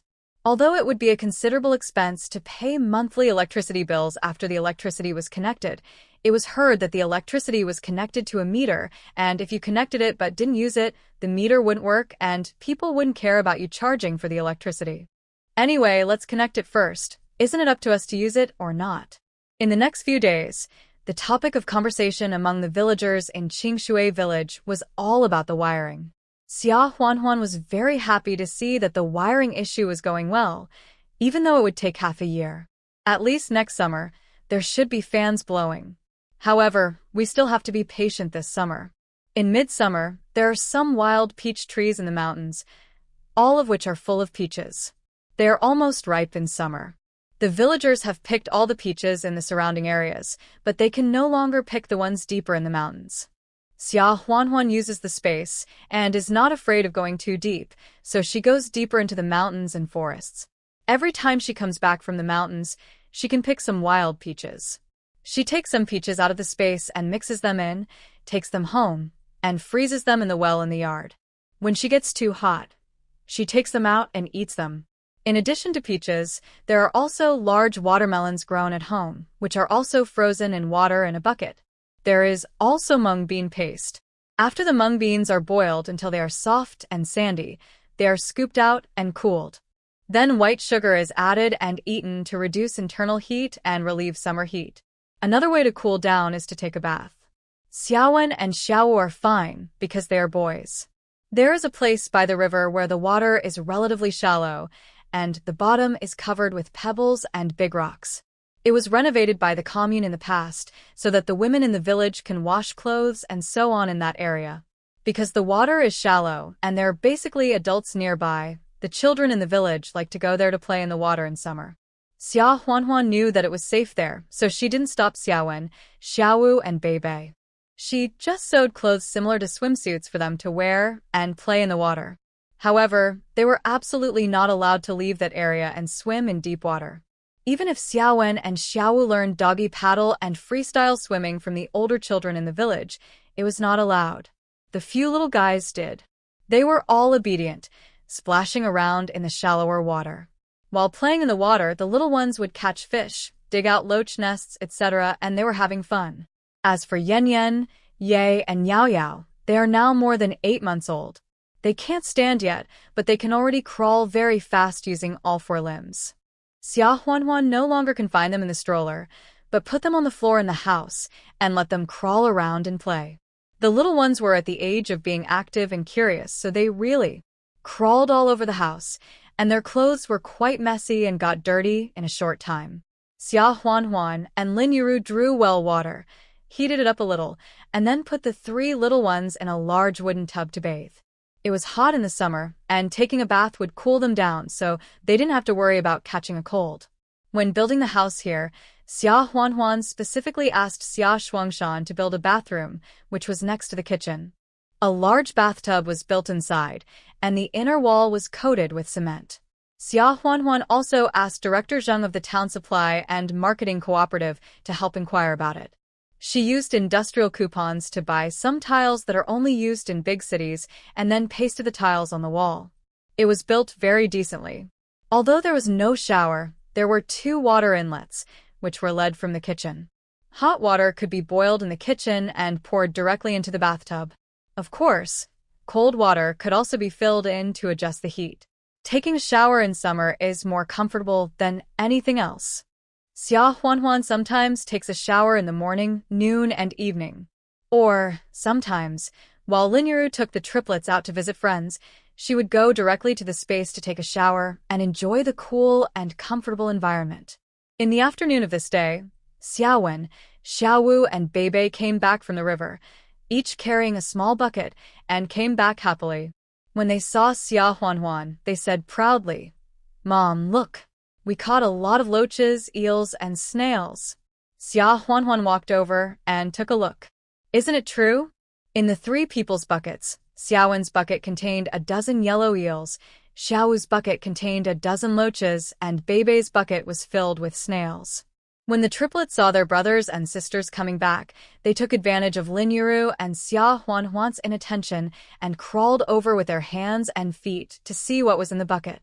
Xia Huanhuan and Lin Yuru ran over and picked them up, laughing and saying, "Where did you catch so many? Let's eat them tonight." The loaches were braised. The loaches had a strong earthy smell, so they had to be sprinkled with salt, and then the mucous membrane on the surface was washed off, so that most of the earthy smell was gone. Then they were braised with thick oil and red sauce and more slices. As for the yellow eels, they were cut into sections and stir-fried with large green peppers, onions, etc., which was also quite delicious. As for snails, they are best cooked spicy. First, put them in clean water, add salt and sesame oil, let the snails spit out the sand, change the water several times, and when the sand is almost spit out, chop off the tip of the snails with a knife, and then blanch them in boiling water. Then prepare various seasonings, peppers, spices, etc., stir-fry with oil, then put the snails in and stir-fry quickly, add water, boil and collect the juice, and leave it for a while. After the snail meat has fully absorbed the taste of the sauce, use a toothpick to pick out the snail meat. It is a very good dish and snack. However, considering that the kids at home are still young, Xia Huanhuan made the taste slightly spicy so that Xiaowen, Xiaowu, and Beibei can eat it. Xiaowen, Xiaowu, and Beibei felt spicy, but couldn't help eating. Even Lin Yuru couldn't help laughing and said, "I didn't know these things, which are common in the river and worthless, can be made so delicious. In the past, in summer and autumn, your father also went to the river to catch them, but we just made soup directly, which was not bad, but it couldn't compare to the way we eat it now." Huanhuan, where did you learn all this? Xia Shuangshan was also called by Xia Huanhuan to eat. After listening to Lin Yuru's words, he said, "Our daughter has been to Beijing and has seen the world. She must have learned this in Beijing," Xia Shuangshan said with pride. Xia Huanhuan paused for a moment, then smiled and said, "I saw people doing this in Beijing, but I didn't know how to make it." Later, Li Zhan told me in a letter. He traveled all over the country with the army and was very knowledgeable. Maybe he saw other places doing this, so he wrote to tell me and asked me to try it. Lin Yuru listened and didn't doubt it. She smiled and said, "Li Zhan is quite considerate." Then, she couldn't help but mutter to herself, "But I remember you couldn't eat spicy food when you were a child, but now you like it." Xia Huanhuan laughed dryly and said, "It's normal for people's taste to change when they grow up. I also ate it a few times and found it delicious, so I liked it. This was a way to get away with it." Yan Yan, Ye, and Yao Yao were all very anxious when they saw the adults eating loaches, yellow eels, and snails. Unfortunately, they couldn't eat it yet, so Xia Huanhuan stewed egg custard for them, put some chopped shrimp paste in it, sprinkled a little salt for seasoning, and fed them. The little ones had always been drinking their mother's milk, which was sweet. This was the first time they tasted salty. They were so surprised that they stared with big eyes, poked their heads, opened their mouths, and stared at Xia Huanhuan for feeding. They were like a few birds crying for food, so cute. Xia Huanhuan couldn't help but kiss their little faces. Alas, I never thought that I could give birth to such cute babies. It was worth it to travel from modern society to the 1970s when there was nothing. After feeding the three little ones, Xia Huanhuan went to eat her own meal. The three little ones didn't know what was going on. Suddenly, Yan Yan opened his mouth and called out in a baby voice, "Mom." In fact, Yan Yan's call was quite vague, and outsiders might not think it sounded like it. But perhaps out of the selfishness of being a mother, Xia Huanhuan felt that this call was calling her mom. She turned around suddenly and looked at the three little ones in surprise and emotion. Lin Yuru also noticed it and turned her head to look at the little ones. "Mom, did you hear it just now?" Lin Yuru nodded quickly and said with a smile, "That's right. These three little brats have finally learned to talk." She immediately put down the bowl and ran over to tease the triplets. Xia Huanhuan's heart was pounding, and she coaxed with a smile, "Yan Yan, Ye, Yao Yao, good kids. Be good. Call me again." Xiaowen, Xiaowu, and Beibei also ran over excitedly and surrounded their brothers. Xiaowen and Xiaowu said excitedly, "Be good. Little brothers, call me brother. I'm the eldest brother. I'm the second brother. You call me second brother first, and I'll give you a slingshot to play with." Beibei also said in a baby voice, "And their sister. Yan Yan, Ye, Yao Yao, Beibei is the sister. Be good, call me sister." Even Xia Shuangshan came over with a big smile, wanting to hear the little grandchildren call him Gramp. Unfortunately, the three little guys seemed to be deliberately teasing people and refused to call. Just when everyone was disappointed and were about to go back to eat, Yao Yao suddenly said in a baby voice, Dad. Dad. This time, I don't know if it was because the third brother, who is always the most Buddhist, aroused his competitive spirit. After Yan Yan and Ye turned their heads and looked at Yao Yao for a while, they also learned to say, "Dad." Xia Huanhuan. Although it was Li Zhan who called, she was so jealous. What should she do? How can you call Dad first and not Mom? Xia Shuangshan and Lin Yuru were very happy. They were about to praise the three little guys for being smart and learning to call Dad, but when they saw Xia Huanhuan's look, they held back. Xia Huanhuan sighed quietly and coaxed with a smile, "Yan Yan, Ye, Yao Yao, my darlings, come and learn from me. Con me mua ma, not bua ba." Do you understand? You should call me Muama first. Lin Yuru. Unfortunately, no matter how Xia Huanhuan taught them, these three little fools could only shout Dad, and they kept repeating it one after another, like three little orioles singing a trio. Xia Huanhuan. Lin Yuru laughed dryly twice. "Wana, it's right to call Dad. These three little guys haven't gotten along with their dad since they were born. It's normal for them to miss Dad, isn't it? Children have small brains. They need to remember what to call little by little. Maybe they will be able to call Mom skillfully tomorrow." Xia Huanhuan sighed quietly, alas. These three little ungrateful ones. Forget it. Considering their young age and ignorance, I will record this account in the little notebook first, and then settle it when they grow up. Besides, it's no wonder that they miss Dad. Doesn't she miss Li Jian too? Miss him so much? That night, Xia Huanhuan excitedly wrote a letter to tell Li Jian that his sons could call Mom and Dad. Of course, in the letter, the triplets naturally learned to call Mom first, and then learned to call Dad. Otherwise, wouldn't Li Jian be proud? Early the next morning, Xia Huanhuan went to the village to get a letter of introduction and went to the county to mail the letter in person. Of course, the main reason was to be able to send a telegram to Li Jian, which was much faster than a letter. Of course, she had to inform Li Jian of such an important matter as soon as possible. If she did, it might take 10 days or half a month to get there, which would be too time-consuming. After leaving the telegraph station, Xia Huanhuan did not waste time and walked back. On the way, she was stopped by a strange old woman. "Girl, do you know that there is a Qingshui village nearby? How do you get there?"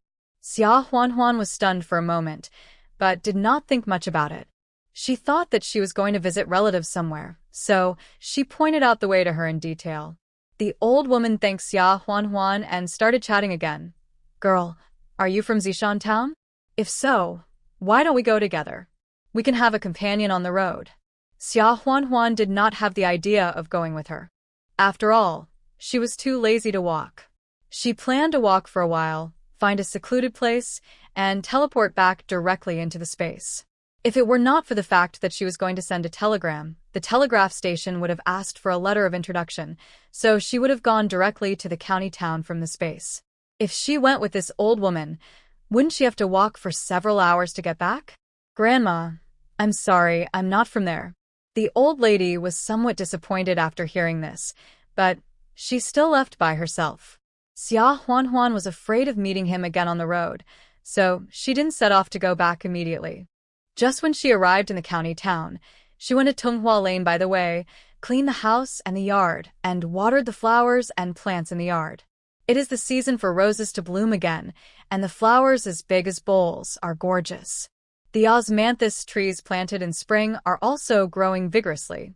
By September, the golden osmanthus will surely be fragrant.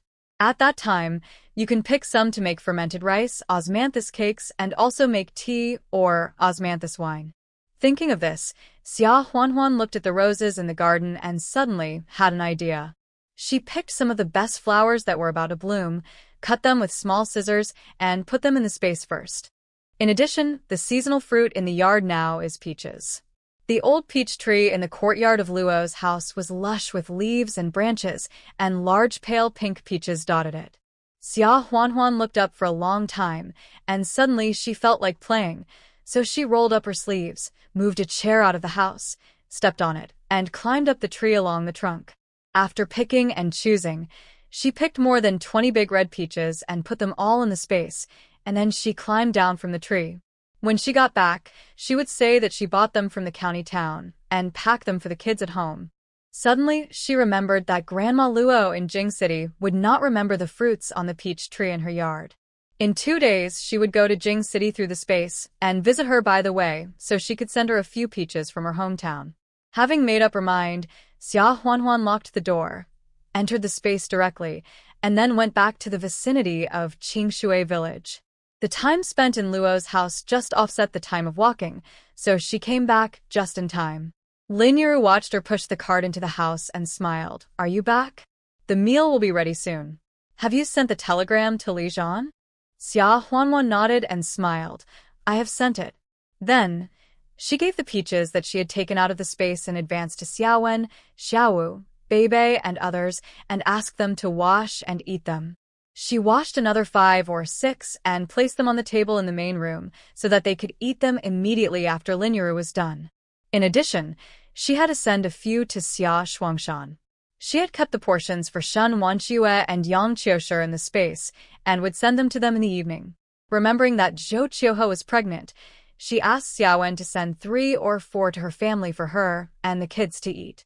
Xiaowen came back a little while later, holding a bowl with some fermented soybeans in it, which was a return gift from Zhou Qiuhe. Xia Huanhuan saw it and didn't say much, so she asked Xiaowen to put it in the house. It takes a lot of effort to make fermented black beans. You need to steam and boil soybeans, then dry them slightly, put them in a prepared container, spread Artemisia annua, then spread the steamed soybeans on top, and cover them tightly with Artemisia annua. Do not turn them over during the period until the beans are fermented. This process alone takes more than 10 days. When the beans are fermented and can even be drawn into threads, they are ready. Mix the fermented beans with salt, pepper, oil, and other seasonings, seal them in a jar, and scoop them out when you eat. It is a homemade, inexpensive, and delicious dish that can be eaten in rural areas. However, Xia Huanhuan has not made it yet. She plans to wait until the soybeans are harvested in the fall, and then she will make some. Fermented black beans can be kept, and maybe she can send some to Lijian at that time. The three little guys saw Xiaowen, Xiaowu, and Beibei were all eating peaches, and they crawled over anxiously, grabbed their brother and sister's trouser legs with their little hands, and looked up and shouted, "Oh!" Ah! However, Xiaowen and the others had heard from Xia Huanhuan that the younger brothers were still too young to eat hard or large pieces of food. Otherwise, they would get stuck and it would be dangerous, so they did not dare to feed them. Xia Huanhuan came over, picked up the three little greedy cats one by one, put them back in the crib, and said with a smile, "Three little ungrateful ones. They can't call mom, but they are very active when they see food." However, she still made arrangements to prepare food for the three little eaters. She was afraid that eating peaches directly would get stuck in her throat, so Xia Huanhuan picked two relatively soft ones, got a bowl, cut the peach flesh into small pieces with a knife, and then mashed the flesh with a mortar and hammer. The delicious peach juice was also squeezed out, and soon a small bowl of pure natural peach juice was made. After making sure that there were no large pieces of flesh, Xia Huanhuan used a small spoon, 1 spoon each, to feed them juice in turn. However, peaches are cold in nature, so children should not be given too much to drink, so each child was given about 3 spoonfuls of peaches, and no more was given. The 3 little kids howled twice because they couldn't get any food, but when Xia Huanhuan fed them, they were easily satisfied and stopped crying. Anyway, whether it's milk or juice, as long as there's something to eat, these 3 little foodies are not picky at all. Linuru looked at the peaches in the house and smiled. These peaches are big, much better than the wild peaches picked from the mountains. Are they bought in the county? Although Linuru is no longer so concerned about spending money, she has always been frugal, and she still can't help but sound a little distressed. There are probably more than a dozen or 20 peaches. How much money will it cost? Xia Huanhuan also knew Linuru's thoughts, so she smiled and said, "I didn't buy them. Do you remember the small courtyard I rented when I was pregnant last year?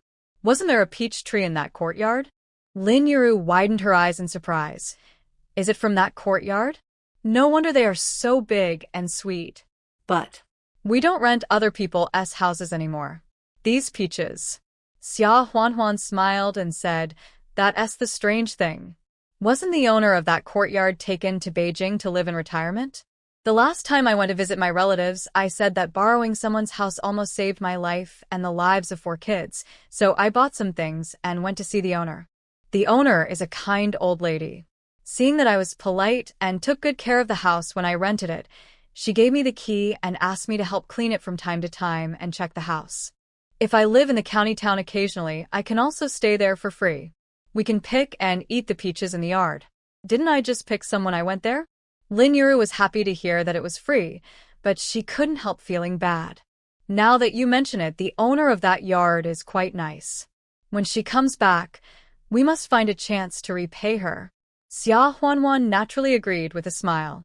After dinner, Xia Huanhuan took out the honey and sugar from home, as well as the flowers she picked and a lot of roses from the space, and carefully washed the petals with the clean water in the yard. Seeing this, Linuru didn't know what her daughter was going to do, so she smiled and asked, "These flowers are really beautiful. Are they picked from that little yard? But why are you picking flowers? And it's so clean after being washed with water." Xia Huanhuan blinked and said with a smile, "Well, you'll know in a few days." Xia Huanhuan plans to make some flower cakes. The soul of flower cakes are candied flowers. The flowers she picks are all taken out from the space, so they are naturally fresh. After cleaning, she adds sugar and honey. Gently knead it, then seal it in a can. Keep it away from light for 2 or 3 days, and the petals will be soaked in sugar. The next step is to make the meringue, and then mix the soaked flowers with some glutinous rice flour. It can be made with red bean paste and other fillings, and then baked in the oven. Of course, the oven is secretly used. Xia Huanhuan also made more than 20 and gave some to Shen Wanxue and Yang Qiushi. Lin Yuru said that she would take the few that she left for Xia Shuangshan. Since Xia Huanhuan was pregnant and gave birth to the triplets, which were more than 8 and 9 months old, Lin Yuru basically lived with Xia Huanhuan and helped out. She takes care of the little ones. However, she always stays at her married daughter's house and gossips in the village. She will go back to Xiaojiakan for a day or 2 every now and then come back home with flour cakes. Give it to Xia Shuangshan. Xia Shuangshan said, I am a grown man. You can just keep such sweet and non-chewing food for a few kids to eat. Why are you bringing it back to me? But my hand was very honest, and I immediately took a bite of the cake. The 1000-floor pastry was baked to be fragrant and crispy, and the filling inside was sweet and glutinous. It also had the faint aroma of flowers, which was so sweet all the way, especially since this was made by his daughter herself. Lin Yuru couldn't help but give him a look when she saw Xia Shuangshan eating one of them and picking up the dregs that fell on the table. He teased, Who just said this is something sweet but not too spicy? Now you are not acting like a greedy cat. Xia Shuangshan glanced at her and said, You are the only one who talks too much. My daughter made it, so can I waste it? While the two were talking, a gray-haired woman came to visit. Is the Shuangshan family at home? Lin Yuru saw her and hurriedly let her in. She smiled and said, Here you are. Just got back. Aunt Li, come in quickly.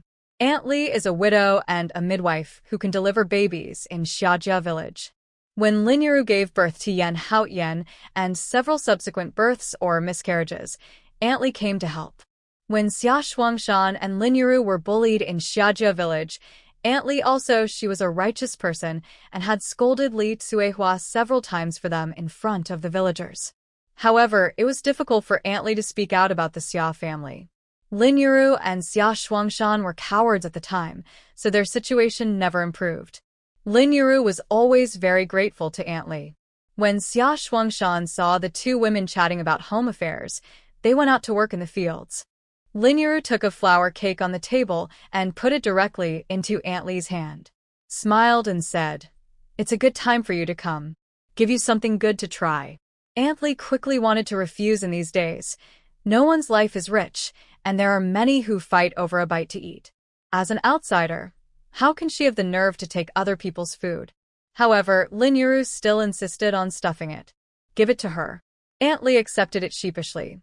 Look at this.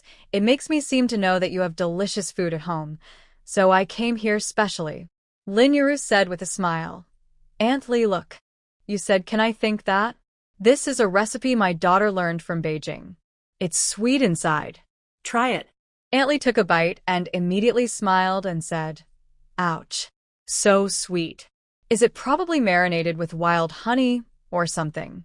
After chatting for a while, Aunt Li suddenly came over and whispered, Shuangshan family, I'm here today. Firstly, I'm visiting, and secondly, there's something I want to mention to you so you know what's going on. Don't panic when the time comes. When Lin Yuru heard this, her heart skipped a beat. She couldn't stand things easily, so she quickly asked, Aunt Li, what do you mean? Aunt Li looked at her with a serious expression and asked, Let me ask you, when you were about to give birth, the child you brought back, you told me at the time that you picked it up, was it a trick on me? When Lin Yuru heard that it was her daughter's matter that was mentioned, her heart felt like it was falling into a bottomless pit, and her head was buzzing with thoughts. What did I do to you? It was indeed picked up. Aunt Li's expression softened a little, but she still confirmed again. You picked it up, not bought it with money? Lin Yuru was almost dying of anxiety, and quickly nodded and said, I really picked it up. If I tell a lie, I will be struck by 5 thunderbolts from heaven. Aunt Li, you're almost mad at me, but can you tell me what's going on? My daughter. Aunt Lee sighed and said, if you really didn't buy or steal that child back then I would dare to go on. Actually, I'm just guessing. Just 2 days ago, I went to town and was pulled over by a woman who didn't know where she came from. She asked me if I knew if any family nearby had adopted a newborn girl more than a few days ago, more than 20 years ago. Infant. She also has a furoshiki piece of cloth in her hand, asking me to recognize it. A furoshiki wrapper? Lin Yuru's voice trembled. She still has the furoshiki that wrapped the little baby. It seems like it was torn off by someone. A piece is missing. Aunt Lee nodded and continued. They are all two. It happened more than 10 years ago, and you can't determine anything with just a piece of cloth. I just hesitated a few words, said no, and left. However, when I thought about it afterwards, I still felt that this was too much of a coincidence. From the Shuangshan family, I thought. Maybe it was your Wanner's biological parents who came here. When Lin Yuru heard this, she felt mixed emotions in her heart. At that time, she was pregnant with her second child, and she was about to give birth.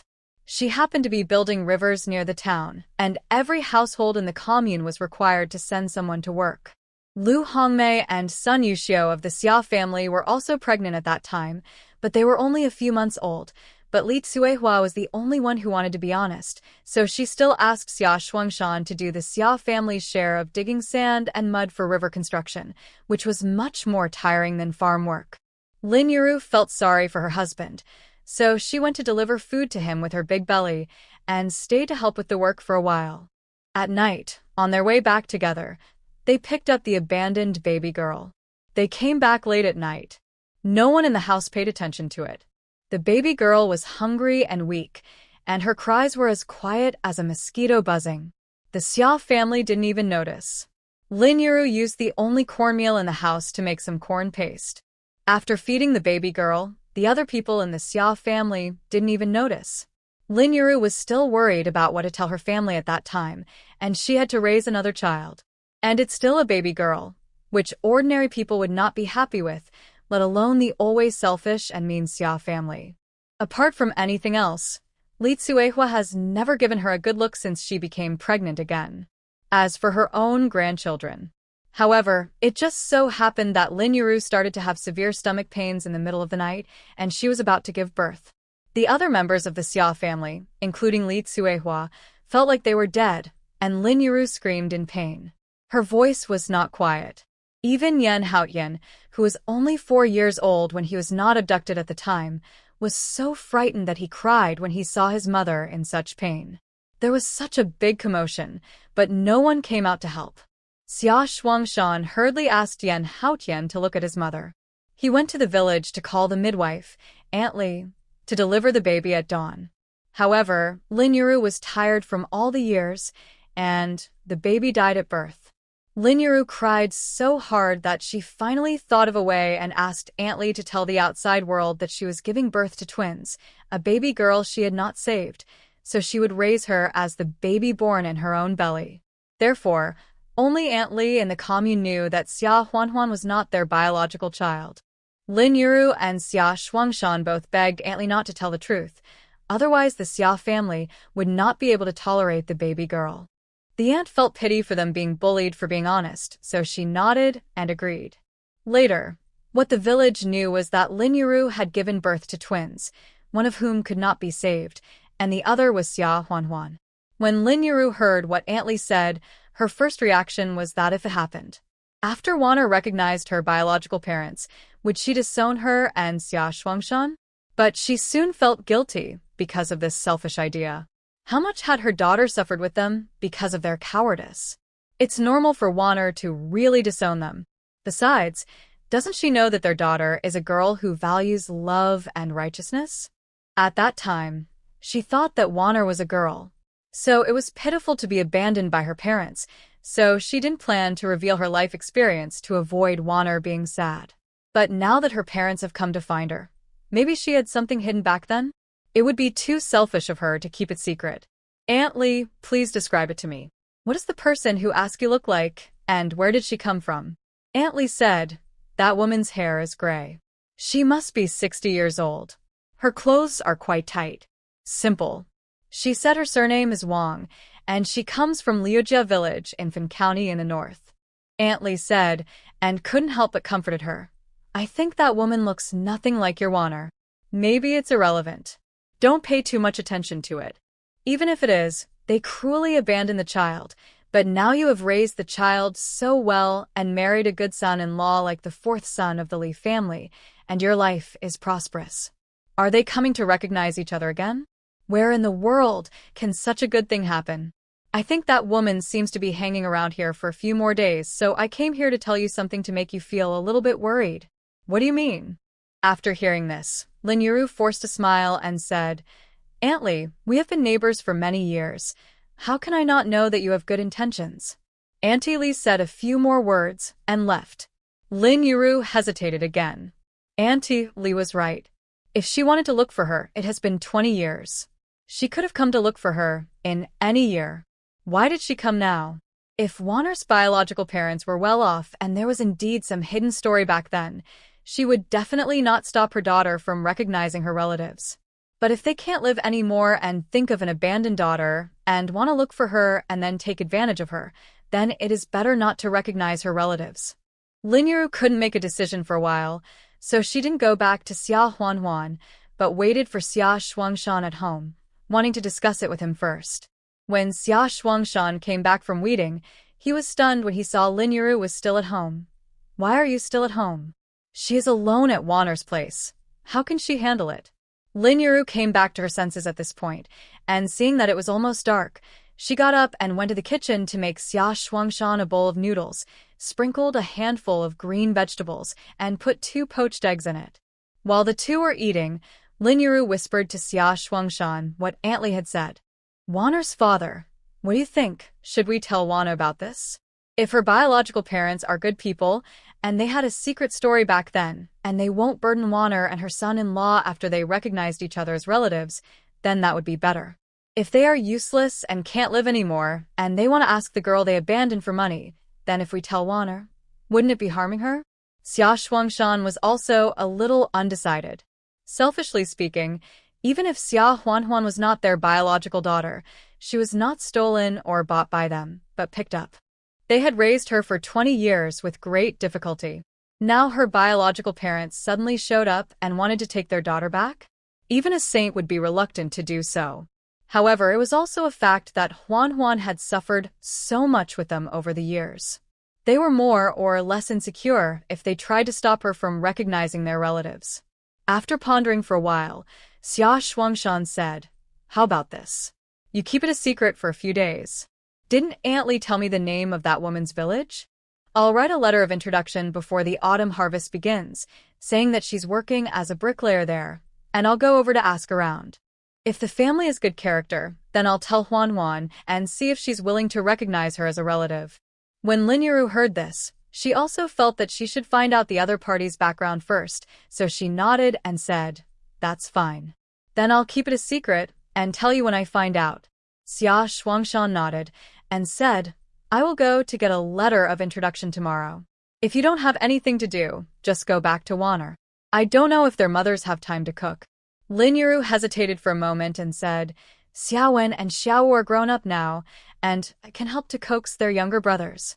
There shouldn't be any problem. I won't go back tonight. I can't keep things secret. I'm afraid it will be exposed when I see Waner. Xia Shuangshan thought about it and thought it was possible, so he didn't say anything else. Seeing that it was getting dark and Lin Yuru hadn't come back yet, Xia Huanhuan knew that she should stay at home at night. She locked the door. Dinner was similar to what Lin Yuru guessed. Xia Huanhuan asked Xiaowen, Xiaowu, and Beibei to coax the triplets so she had time to cook. But it was simple. Lin Yuru was not at home, so she took out the meat buns from the space and simply fried some green peppers and pork shreds, a cold lotus root, and steamed 2 bowls of egg custard. The egg custard was still filled with chopped shrimp and small green vegetables. 1 bowl was for Xiaowen and the other bowl was for the triplets. There was also a pot of thick rice porridge. After dinner, she boiled water and asked Xiaowen and Xiaowu to take a bath. Xiaowen and Xiaowu are much older now, and they are too embarrassed to let Xia Huanhuan bathe them. Xia Huanhuan didn't make it difficult for them and let the 2 brothers flutter in the bathroom by themselves. Bei shouted that he wanted to bathe with Xia Huanhuan. After Xia Wen and Xiao Wu came out of the bath, they took rattles and paper airplanes to play with their younger brothers. Xia Huanhuan went to wash up with Bei. At night, they lit candles and everything was gloomy, so they lay down to sleep early. In the hot summer, on sunny nights, they usually moved bamboo beds to the yard or spread mats on the floor, and the whole family slept in the yard. Tonight was the same. The weather was good, and the sky was full of stars. Xia Huanhuan lay down and pointed out the names of the stars in the sky to Xia Wen and Xiao Wu. This is the morning star, actually called Venus. This is the Big Dipper, and the star facing the spoon is called the North Star. If you get lost at night, you can look at the stars to identify the direction. Xia Huanhuan tested Xia Wen and Xiao Wu to recite poems. Xia Wen has been in school for more than a year, and Xiao Wu has been in school for more than half a year. They have learned a lot of Chinese characters. They also learned simple poems such as goose, goose, goose, and look up at the bright moon. Xia Wen has a good memory and recited them well. Xiao Wu is more playful and active, easily distracted, and he recited haltingly. Every night, Lin Yuru asked them to recite to her, so now even Bei has almost remembered it. The triplets were also held by Xia Huanhuan on the floor, and they were also shouting and clamoring. These three little guys are quick to understand. In the past 2 days, they have been able to call Mom very clearly. The next step is to learn to call Grandpa, Grandma, brothers and sisters. After a lot of noise, the children gradually fell silent and fell asleep. The three triplets slept next to Xia Huanhuan like 3 small gas tanks, their hands clenched into fists, and their profiles were like Crayon Shin-chan's profiles. So cute. Xia Huanhuan covered them with a thin quilt. After a while of cooling off, Xia Huanhuan got up on tiptoe and carried the triplets into the bed. Then she came back and carried Xia Wen, Xiao Wu, and Bei into the house. Although it was summer, the cold was very strong in the second half of the night, and the children could not stand it. Not to mention, when she first came here, Xia Wen, Xiao Wu, and Bei were still very small. Now they are almost 2 years old and have grown a lot taller. It is really difficult for her to hold them. Xia Huanhuan was just about to go to bed when she heard a knock on the door. Xia Huanhuan's heart sank.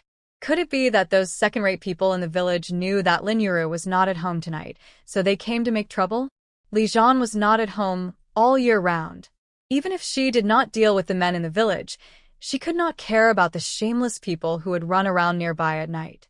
Xia Huanhuan quickly took out the anti-wolf stun gun and held it in her hand, then picked up a stick from the side, and then asked, "Who?"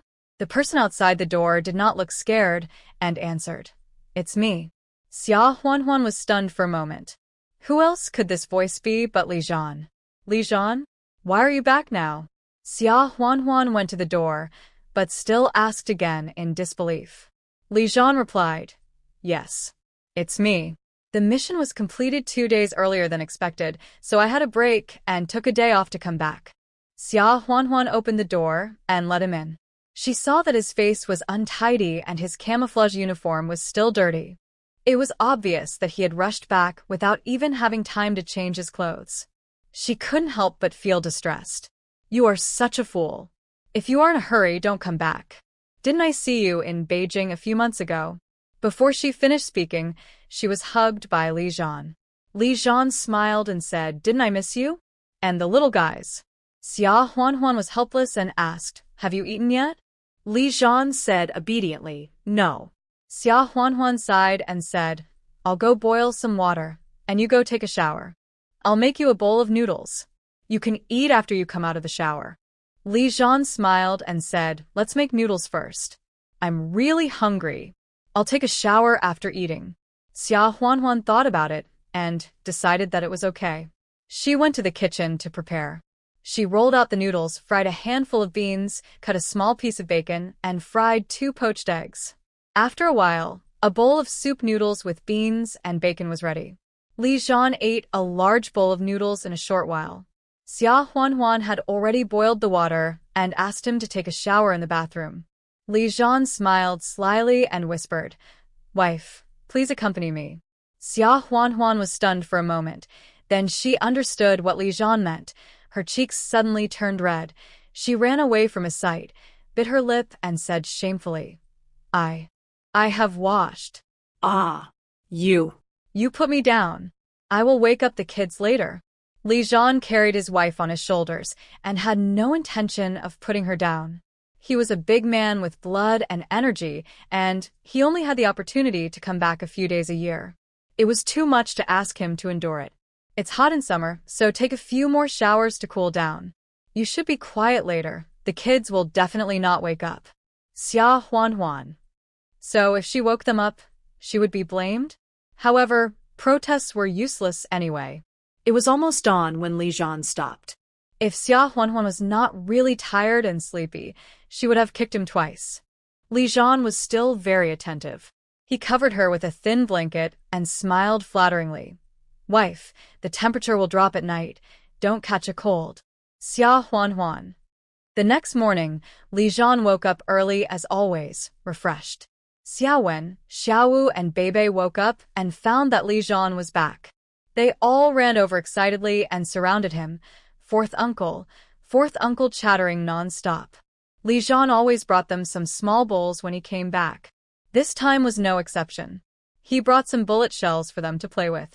The triplets also woke up early in the morning and started crying. Li Jian clumsily changed their diapers and so on.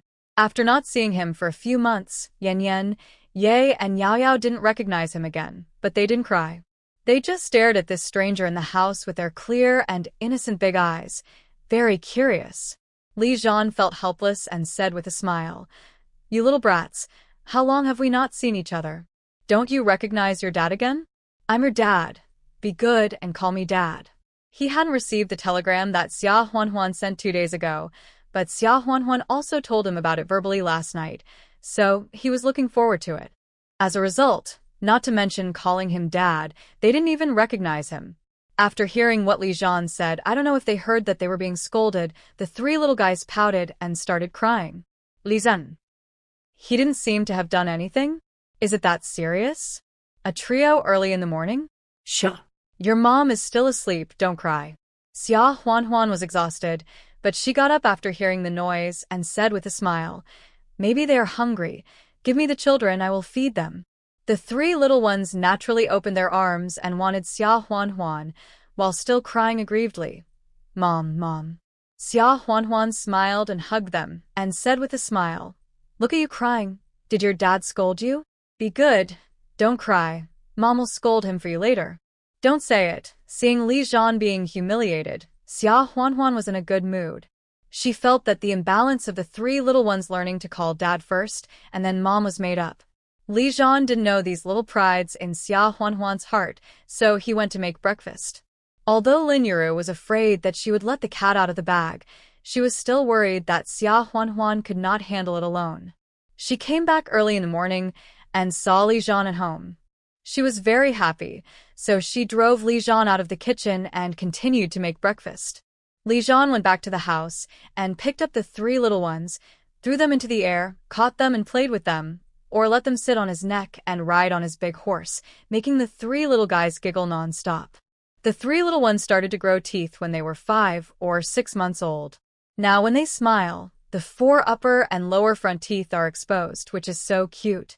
Li Jian couldn't help but sigh. Since the birth of the children, his days at home are really few and far between. In the blink of an eye, the 3 little guys have grown so big.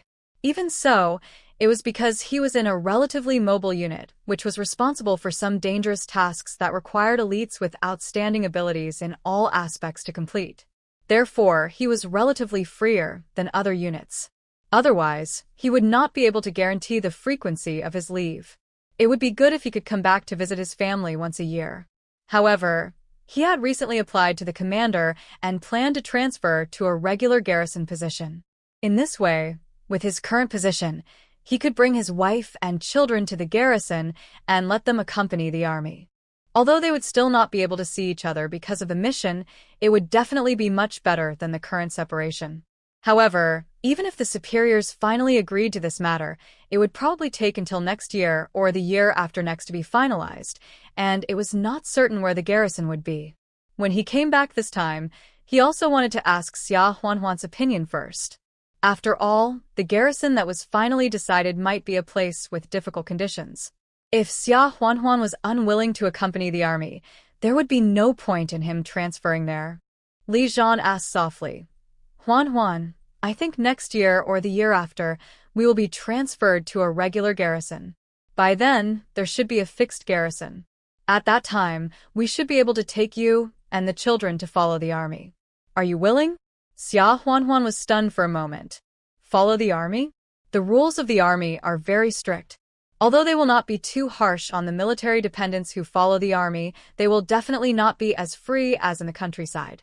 However, if I follow the army, I will have more time to meet and spend time with Li Zhan than now. After thinking for a moment, she nodded and smiled. If I can really follow the army, I will definitely take the children with me. Who told me to follow the chicken when I marry a chicken, and the dog when I marry a dog? Although freedom is very important, it is more important for the family to be together. The kids are getting older and older, and there are more boys. There is no man in the family to teach them by example. Xia Huanhuan is also afraid that they will grow up crooked. Anyway, it will be next year or the year after next. It's not that if I agree now, I will follow the army immediately. There is still some buffer time. Li Zhan was very happy to see her agree, and said with a smile, That's fine. Lao Bai said that he would bring his wife over when the time comes, and you will definitely not be lonely over there then. Xia Huanhuan was stunned and asked, Lao Bai? Bai Zihan? He got married? When? Li Zhan nodded and said with a smile, Just half a month ago, and he is on wedding leave now. The leader introduced him to me last winter, and we have been dating for more than half a year, and then we are talking about getting married. He is a good person, but not as pretty as my wife. Xia Huanhuan glanced at him and scolded with a smile. You didn't tell me when I went to Beijing last time. By the way, you gave a gift to their wedding, right? Li Zhan said with a smile. Of course I did, 20 yuan. Xia Huanhuan nodded and said with a smile. That's good. If you need anything over there, just send me a little less of your allowance, and it will be enough for my family. Li Zhan nodded and said with a smile. I know. I was just about to tell you that in just a month, Lu Xiangdong and Wei Bin are going to get married, and I'm thinking of giving them 20 yuan each as a gift, so I'll have to send less home. Lu Xiangdong and Wei Bin were the two guys who had come to pick up Xia Huanhuan to go to the army. Xia Huanhuan smiled and said, It's up to you to decide. You have a lot of brothers under you, so we shouldn't be too stingy in this regard. I haven't used up all the money you sent home every month, so I'm saving it. Li Zhan knew that Xia Huanhuan wouldn't be so fussy about this, but he was still moved to hear her say that. Yeah. I know. Li Zhan's vacation this time was also short, so he would only stay at home for half a day and leave in the afternoon. After playing with the three little brats for a while, the three little ungrateful ones finally got familiar with Li Zhan. Suddenly, they looked up, smiled with their front teeth showing, and shouted to Li Zhan, Dad, Dad. Li Zhan was stunned for a moment, and then suddenly felt a sore nose, and almost cried with joy. You little brats. You finally know how to call me Dad? As he said that, he picked up Yao Yao, threw him into the air, and quickly caught him, making Yao Yao grin non-stop. Seeing this, Yan Yan and Ye also opened their arms to Li Zhan, wanting to lift them up high. Li Zhan took turns to pick them up and play with them. Xia Huanhuan was washing Li Zhan's muddy clothes outside. When she heard the noise, she came in to take a look and quickly stopped him with a smile. Stop playing. What if you don't catch it and it falls?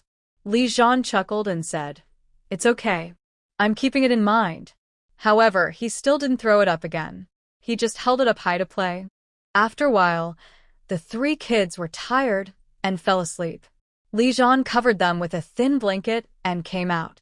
Wife, I'm going to lie down in the mountain. Xia Huanhuan knew that he was going to hunt, so she didn't stop him and said, Aren't you leaving in the afternoon? Come back early. Li Zhan agreed and left. Xia Huanhuan now takes out some wild rabbits, pheasants, wild boars, etc. from the space every once in a while and puts them on the mountain. Occasionally, she will also put 1 or 2 wild deer. Sometimes you can run into the big snow wolf. It's been almost 2 years. The little snow wolf cubs that walked crookedly back, then have grown up. 2 of them have even given birth to cubs. The snow-white little fluff follow their mother and bark at her fiercely. Xia Huanhuan doesn't get close to them. She releases a big fat pig as an extra meal for the snow wolf family. Because of her release, other villagers in nearby villages now find it easier to hunt in the mountains, and there is more meat on everyone's table. This matter was discussed for a while when the village was enjoying the cool air or after dinner.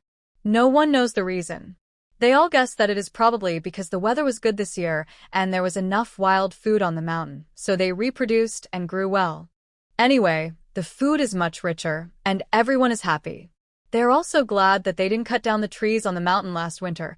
Otherwise, how could there be so many wild animals to hunt this year? Other things, there is no heart to get to the bottom of it. Xia Huanhuan remained calm. Everyone thought that hunting was easy, so it wouldn't be so strange for her to go into the mountains from time to time and bring back more wild rabbits, pheasants, etc. At around noon, Li Zhan came back with a half-grown wild deer in the backpack on his back. Xia Huanhuan was also surprised and impressed. There are wild boars and wild roe deer in the mountains in this area, but wild deer are not very common. She really only released 1 or 2, but Li Zhan caught them all. I haven't seen wild deer in this mountain for many years, and I actually encountered one this year. Although it's not too big, it's enough to eat for a while. Li Zhan said with a smile. Xia Huanhuan and Lin Yuru hurried over to take the backpack. Lin Yuru went to the kitchen to get a kitchen knife and asked Li Zhan to skin the deer. Li Zhan smiled and said, "Mom, just use a small knife to skin the deer. I have it with me." Lin Yuru was absent-minded because she had something on her mind. After hearing what he said, she smiled and said, "Alas, I am confused." She went to the kitchen to get a bowl to collect the deer blood.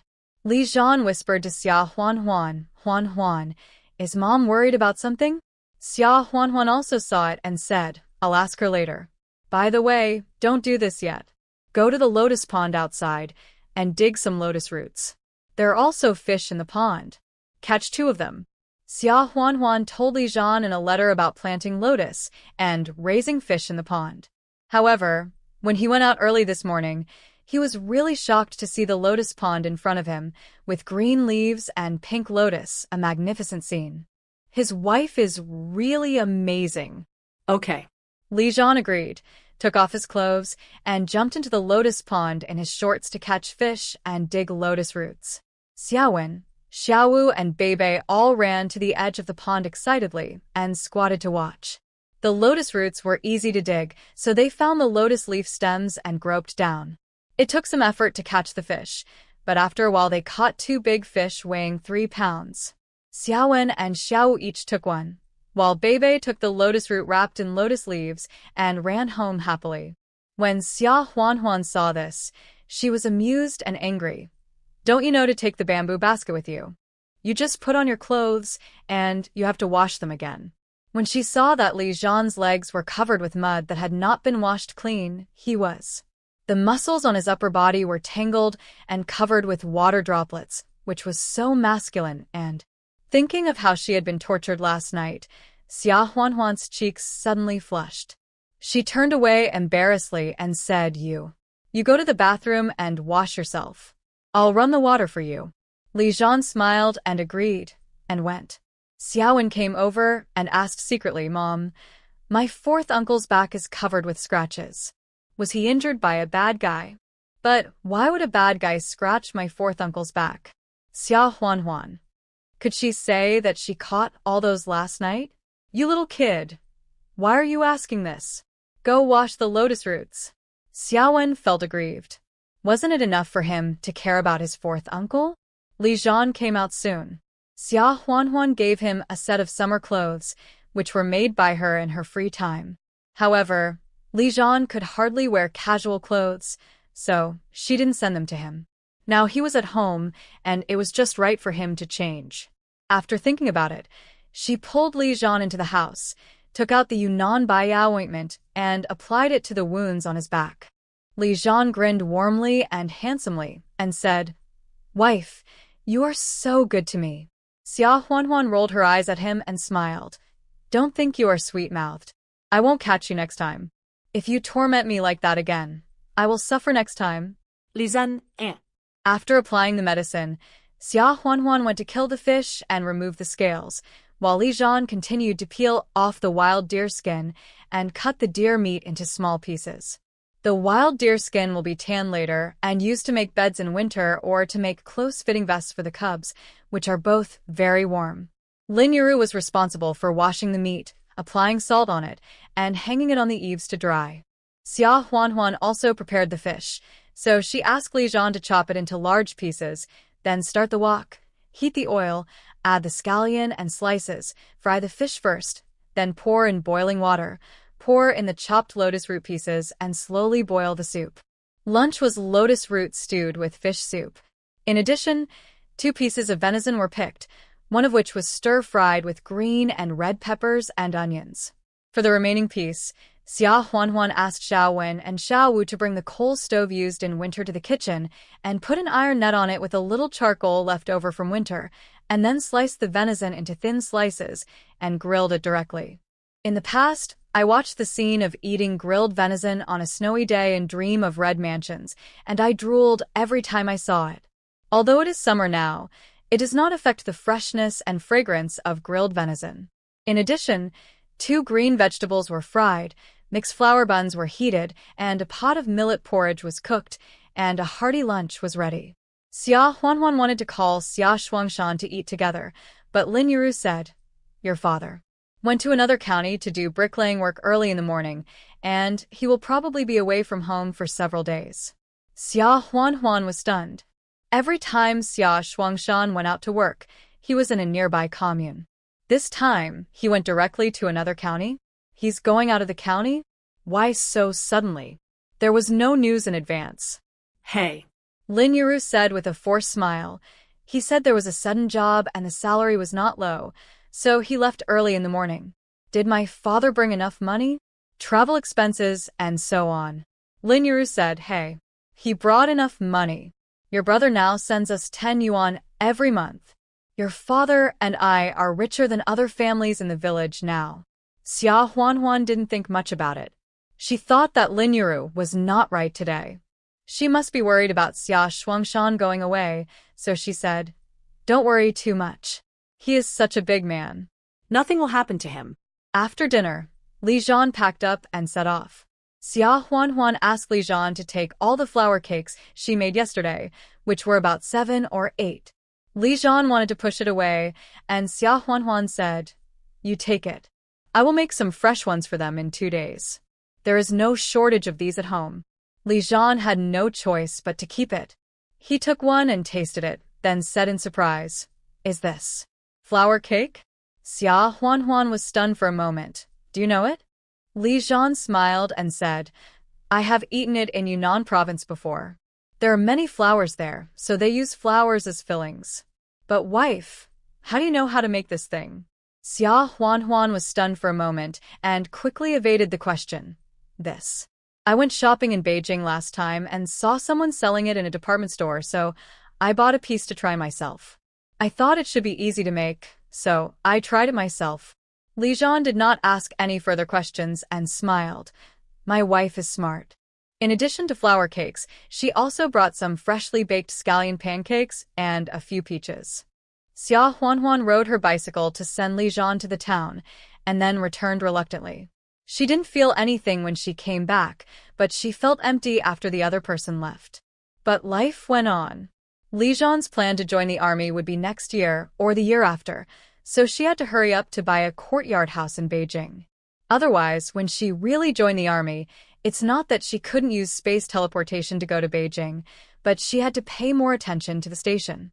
The next day, Xia Huanhuan told Lin Yuru that she was going to the county town and would probably be back at night. Then, she first went to Luo's house in the county town to pick a lot of peaches, and then she just teleported through space to the small courtyard in Beijing that she had rented before. This courtyard was not far from Lilikang Street, so Xia Huanhuan changed into the clothes she had bought in Beijing before. She was wearing a dress with floral patterns and slanted collars that was common in rural areas. As soon as she went out, people would be able to tell that she was from another place, and she might even be stopped to check her letter of introduction. Therefore, The last time she came to Beijing, she had already observed what people in the city wore and bought a set of clothes in a department store. Now, after changing her clothes and braiding her hair and putting it up, as soon as she went out, no matter who it was, no one could tell that she was from the country. Xia Huanhuan did not delay and went directly to the black market near Lilikang Street. In this black market, she was mainly looking around, but she didn't plan to sell supplies. The house deeds of courtyard houses and the like were all priced at several thousand yuan, and it was impossible for a stranger to give them to her casually, so she still had to find a way to get in. The only thing Xia Huanhuan could think of was the black market. However, if she really wanted to discuss the deal, she would definitely need an introducer from Jingshi. The man introduced by Luo Cheng last time, she would probably have to ask him for help. However, if she could do it herself, she didn't want to go through others. The black market in Jingshi was bigger than the one in the town, or Mo County, and there were many more types of things sold. What other places couldn't compare to was that there were many old items being sold. Jingshi was different from other places. Someone you passed by on the street might be a big shot if you counted 1 or 2 generations up. Even though they were living a tight life now, they had to think for several days before buying a pound of meat. But there are still good things in the house. Especially in recent years, these things are sometimes not good to keep at home. So many people take them to the black market to sell, to see if they can be exchanged for some money and food. It is not in vain, right? The last time Xia Huanhuan came to the black market, she was mainly for renting a house, and she didn't look around carefully. Today, she looked around with interest and found a few good things. After paying the money, Xia Huanhuan put the things into the cloth bag she brought and was about to continue shopping. At this time, a middle-aged woman came over and whispered, "Sister, I see that you are good at business. I have some good things at home. The objects are relatively large. Would you like to come and have a look?" Xia Huanhuan listened and whispered, "What object is it?" The woman looked around and said, "It is a rosewood couch that beside the old Buddha used to put in the house outside the palace. It is well preserved." Xia Huanhuan was somewhat tempted. Rosewood is a good thing, and the key is that this belongs to old furniture from the Ming and Qing dynasties, and it will be worth a lot of money in the future. Xia Huanhuan decided to take a risk, so she nodded and said with a smile, "Okay, big sister, take me to have a look." Anyway, she was on guard, and she would not touch the food and drinks given to her by the woman, so ordinary people should not be able to touch her. The woman took Xia Huanhuan through twists and turns to the back door of a courtyard house. This is a 3-entry courtyard house, and it looks like several families live in it. Because they don't live carefully and have no money to repair it, it is already a bit dilapidated. The flower beds in the yard are planted with vegetables, and weeds are growing in the cracks of the square bricks on the ground and in the corners of the walls, and no one cares. The woman was obviously a resident of one of the families in the yard. As she walked, she said, "This yard was passed down from our ancestors. Don't look at me now that I am wearing tattered clothes and have to sell things for a living, but our ancestors used to be high officials. It's a pity that we, the younger generations, can't keep the inheritance left behind." Alas. Xia Huanhuan smiled and asked, "I see there are several families living in the front yard. Are they also yours?" The woman said, "How is it possible? They rent my house. But they don't pay the rent. It's all rented by the government and distributed to them. We are considered lucky. Our parents have worked for the country, so we can still collect rent. Some courtyard houses without owners, or those with some problems at home, can't even keep the yard." As she said, the woman let Xia Huanhuan in. "Isn't there a carved rosewood couch in the inner room? It is well preserved. This rosewood is afraid of water. We usually use silk towels to wipe the dust and so on, and we don't sleep on it. We just hide it in the warehouse. Now we have no other choice, so we sell it. But it's difficult to find a buyer for such a large object. Big sister, I just saw you buying those small things for 5 or 10 yuan without blinking an eye. Can you take this thing?" Xia Huanhuan took a look and didn't comment. She asked first, "Big sister, your thing is big. The price may not be cheap. Give me a price first so I can have an idea." The woman looked at her, opened her hands, compared them, and said, "This number. This means 100. To be honest, 100 is definitely worth it." The rosewood wood alone is worth it. After 20 years, it would not be too much to increase it by 1,000 times.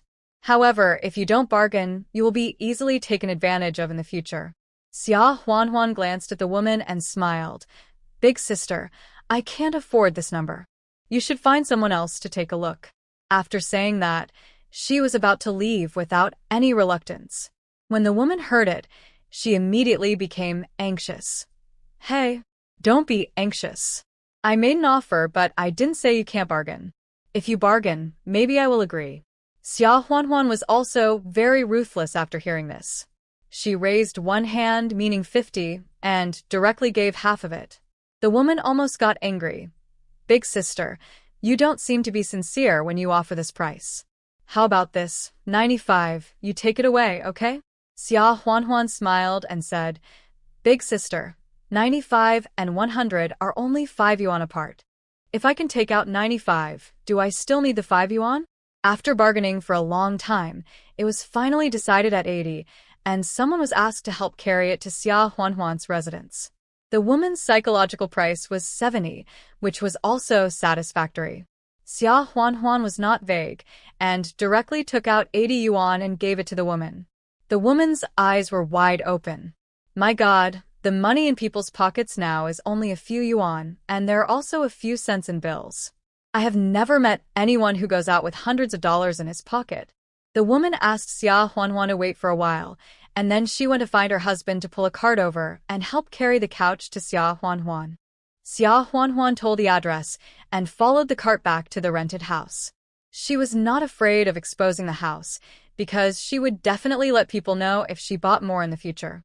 As for the things she bought, she would definitely put them in the space when no one was there, so she would not be afraid of thieves. When the couch was delivered, Xia Huanhuan thanked the man, and when the man left, she put the couch directly into the space, then locked the door and went out to the sanatorium. Just like last time, she sent some food, eggs, and the like. The food was for the sanatorium, and the eggs were a snack for Grandma Luo. When Grandma Luo saw Xia Huanhuan, although she didn't say it, she was obviously happy. Xia Huanhuan took out the peaches to show her and said, Aunt, these are fruits from the old peach tree in the yard. I thought you would like to eat them, so I picked some and brought them to you. Grandma Luo's eyes were a little cloudy. She raised her hand to wipe her tears and kept saying, Good. Good. Xia Huanhuan asked the nurse for an enamel cup and a spoon, cut the peach flesh into small pieces, crushed it with a spoon, and gave it to Grandma Luo to eat. The peach juice was sweet and refreshing, and Grandma Luo ate a lot of it. She asked Xia Huanhuan again, Your 3 little kids are more than 8 months old now, right? Are they strong? Are they obedient? Can they eat now? Xia Huanhuan answered one by one and smiled. Aunt, next time I will bring you a photo of them. It's not convenient now. When it's convenient, I will bring them to see you. Grandma Luo couldn't help but be stunned for a moment, and then her face was a little flattered and unnatural, and she said, Really? Really? Okay. She was actually just looking at Xia Huanhuan at the time and thought that this girl had a good eye, so she half sold and half gave away the house. She really didn't expect that there would be a future where Xia Huanhuan would come to see her. She had no shortage of money, but she was really lonely. Xia Huanhuan came to see her and brought her peaches from the old house, which was more precious than giving her money. After accompanying the old lady for a while, Xia Huanhuan went back home. 2 days later, she came to Beijing again. This time, for some reason, as soon as she arrived at the black market, she felt as if she was being stared at. Xia Huanhuan didn't say anything and didn't buy anything. She left the black market and was about to walk back. Not long after she walked, she was surrounded by several people who looked like ruffians in an alley. Big sister, I heard that a few days ago, you bought the broken bed of old Chui's family for 80 yuan? I happen to have a blue and white porcelain vase left by my ancestors that I want to sell. I don't want a lot. It's worth at least 100 yuan. Big sister, do you think you can buy it? A man who looked like the boss said casually. Xia Huanhuan understood after hearing this. To put it nicely, it was forced buying and selling, and, to put it bluntly, it was an attempt to rob. When she went to the black market, she always put the stun gun directly in a cloth bag. Now she held it secretly in her hand and said with a smile, "What blue and white porcelain vase? If it's worth 100 yuan, it's not impossible for me to buy it."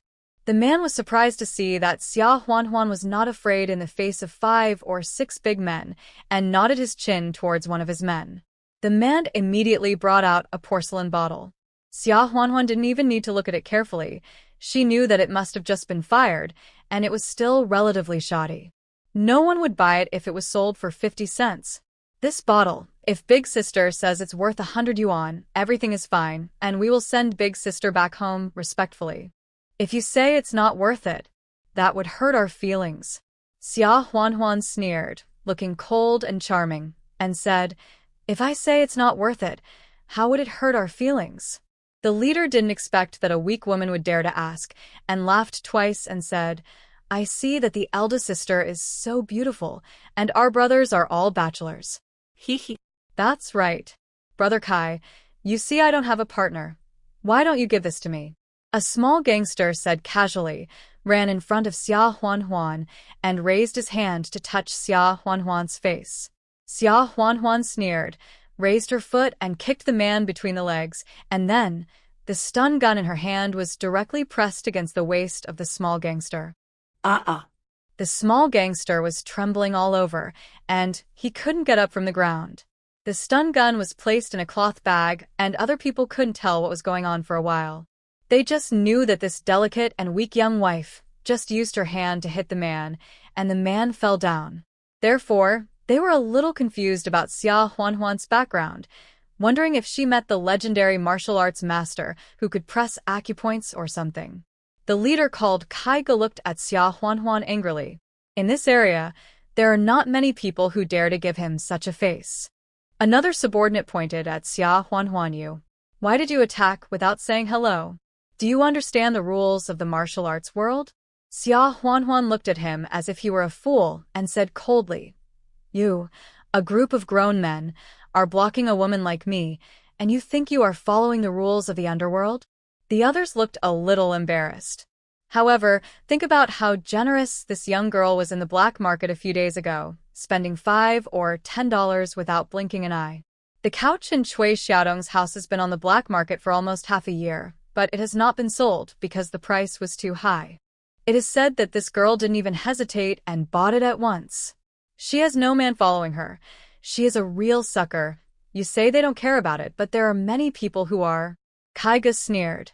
"Since this big sister refuses to accept the toast, let's go and have a chat with the big sister. Go." Several people rushed up immediately, and Xia Huanhuan was not panicked. With her fists and feet, and the help of the electric shock device, she knocked down 2 people in a few seconds. While they were fighting, someone suddenly shouted, "Stop fighting! Stop fighting! Dahe is coming." Brother Kai was obviously also shocked. His voice seemed to be trembling. "Dahe? Didn't he go out of town? Why is he back?" The people who besieged Xia Huanhuan also seemed to be very scared, and their hands and feet movements stagnated. Xia Huanhuan was not vague either. She kicked one down with 1 foot and shocked 2 more with electric shock device. After a while, 5 or 6 people were knocked down by a woman, and the group of people were speechless. In addition, Dahe was coming, and Brother Kai cursed with a dark face, saying, "Retreat first. Don't fall into my hands in the future." The last sentence was obviously said to Xia Huanhuan. Xia Huanhuan sneered, and just when everyone else stopped, Xia Huanhuan suddenly rushed to Brother Kai and kicked the man between the legs. Brother Kai groaned immediately, covered his body, and fell to the ground. The others obviously didn't expect this woman to be so fierce. They all stopped, but she came up and kicked her again. When has their boss ever suffered such humiliation? It hurts just looking at it. These ruffians are obviously targeting her, and even if they don't kick her, there will be no peace later, so it would be a waste if they don't kick her. At least let them know that if they mess with her, even if they have more people and a chance of winning, they will still have to pay a price. However, she paid attention to the strength of the kick just now, so it only hurt for a while, and nothing serious happened. The electric shock device for follow-up service was useless, and she didn't slap her in the face. Men like to save face, and although she knew that she would have a feud, she didn't intend to make a feud that could not be resolved. It would be too embarrassing for these people, and that would be troublesome for herself. Even so, Brother Kai was very angry and cursed. "Stinky woman, dare to kick me? I will beat her to death." Ah! Before he finished speaking, he, who had already climbed up, fell forward again and fell on his face. A deep voice came from the back. "Little Kai, you rascal, you took advantage of my Dahe's absence in Jingshi to come to my territory and make trouble? You are looking for a beating. Also, you are a group of men surrounding a female comrade? You are really promising. You have disgraced the men in Jingshi." The few people who came with Dahe had already hooked the arms of a few people under Kai Ge and laughed nonchalantly. "What's the matter? Do you look down on Brother Dahe or what? Didn't I warn you last time not to do such despicable things in this area? You haven't learned your lesson, huh?" Brother Kai was kicked, but like a mouse seeing a cat, he smiled and bent towards Dahe and said, "Oh, Brother Dahe, I didn't know you came back today, brother. Wasn't I also bewitched for a while? Who made that woman? That girl show off her wealth? And she came alone, so even if we don't care about it, there will be others who do." Dahe glanced at the wimps who had just gotten up after being beaten and said with a smile, "See that you guys, a bunch of grown men, didn't get any advantage? It's really embarrassing." After saying that, he glanced at Xia Huan. It didn't matter at first sight. Dahe immediately recognized that this was the sister who he had helped to rent a house before and gave $5 at once. The key point was that this was the one Luo Cheng specifically asked him to take care of. "Sister, why are you here? You said you were coming to Beijing. Why didn't you tell me first? I will definitely accompany you the whole time." Dahe immediately asked with a diligent smile. Everyone was stunned. Dahe's prestige in this area is not low. Otherwise, Kai Ge, who was so arrogant just now, would not have wilted immediately after seeing Dahe. But now Dahe is calling this delicate little woman in front of him who is stupid enough to show off her wealth in the black market sister.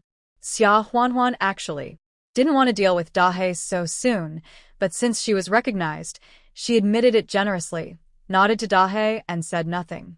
Kai Ge was stunned for a moment, then asked, "Brother Dahe, this woman?" "No, I mean this big sister. This female comrade, is she your lover?" "Little Kaizi, from now on, you and your brothers, of course, you also have to spread the word to me. Whoever dares to hit on Sister Wanner in the future will be against me, Dahe, and Brother Luo. Get lost." When Kai Ge heard this, he didn't dare to say anything else. He bowed to Xia Huan and apologized, then ran away with his tail between his legs. Xia Huan was in a complicated mood. It seemed that she owed Dahe and Luo Cheng a big favor. Dahe's words just now not only helped her solve Kai Ji's problem, but also caused other gangsters nearby to not dare to bother her again. Xia Huan is not an ungrateful person. Although she initially wanted to keep her distance from Luo Cheng and Dahe, since she owed them a favor, she had to repay it. Xia Huan smiled and said, "Thank you for what happened today. How about I treat you to a meal?" Dahe smiled generously and said, "Oh, I just said a few words to scare you. Don't take it to heart. Besides, this is our territory. If you want to treat me to a meal, we have to treat you, right?" Seeing this, Xia Huan didn't force it and smiled and said, "Okay, I'll thank you another day." Dahe scratched his head and smiled and said, "Sister, do you have anything to do in Beijing? Just tell me and I'll find someone to run errands for you." Xia Huan was a little flattered and smiled and said, "No. I just came here to visit my relatives and went to the black market to see if there were any good things. There's nothing else to do. I have to go back now." Dahe said, "Then I'll take you back." As he said that, without waiting for Xia Huan to answer, he called on the other people who followed him to disperse, and he followed Xia Huan back. Dahe also knew the location of Xia Huan's house, so she didn't stop him. She also wanted to ask something about Luo Cheng. "Luo Cheng, I remember he has a Shanghai hooker, right? Why do you all seem to respect him so much?"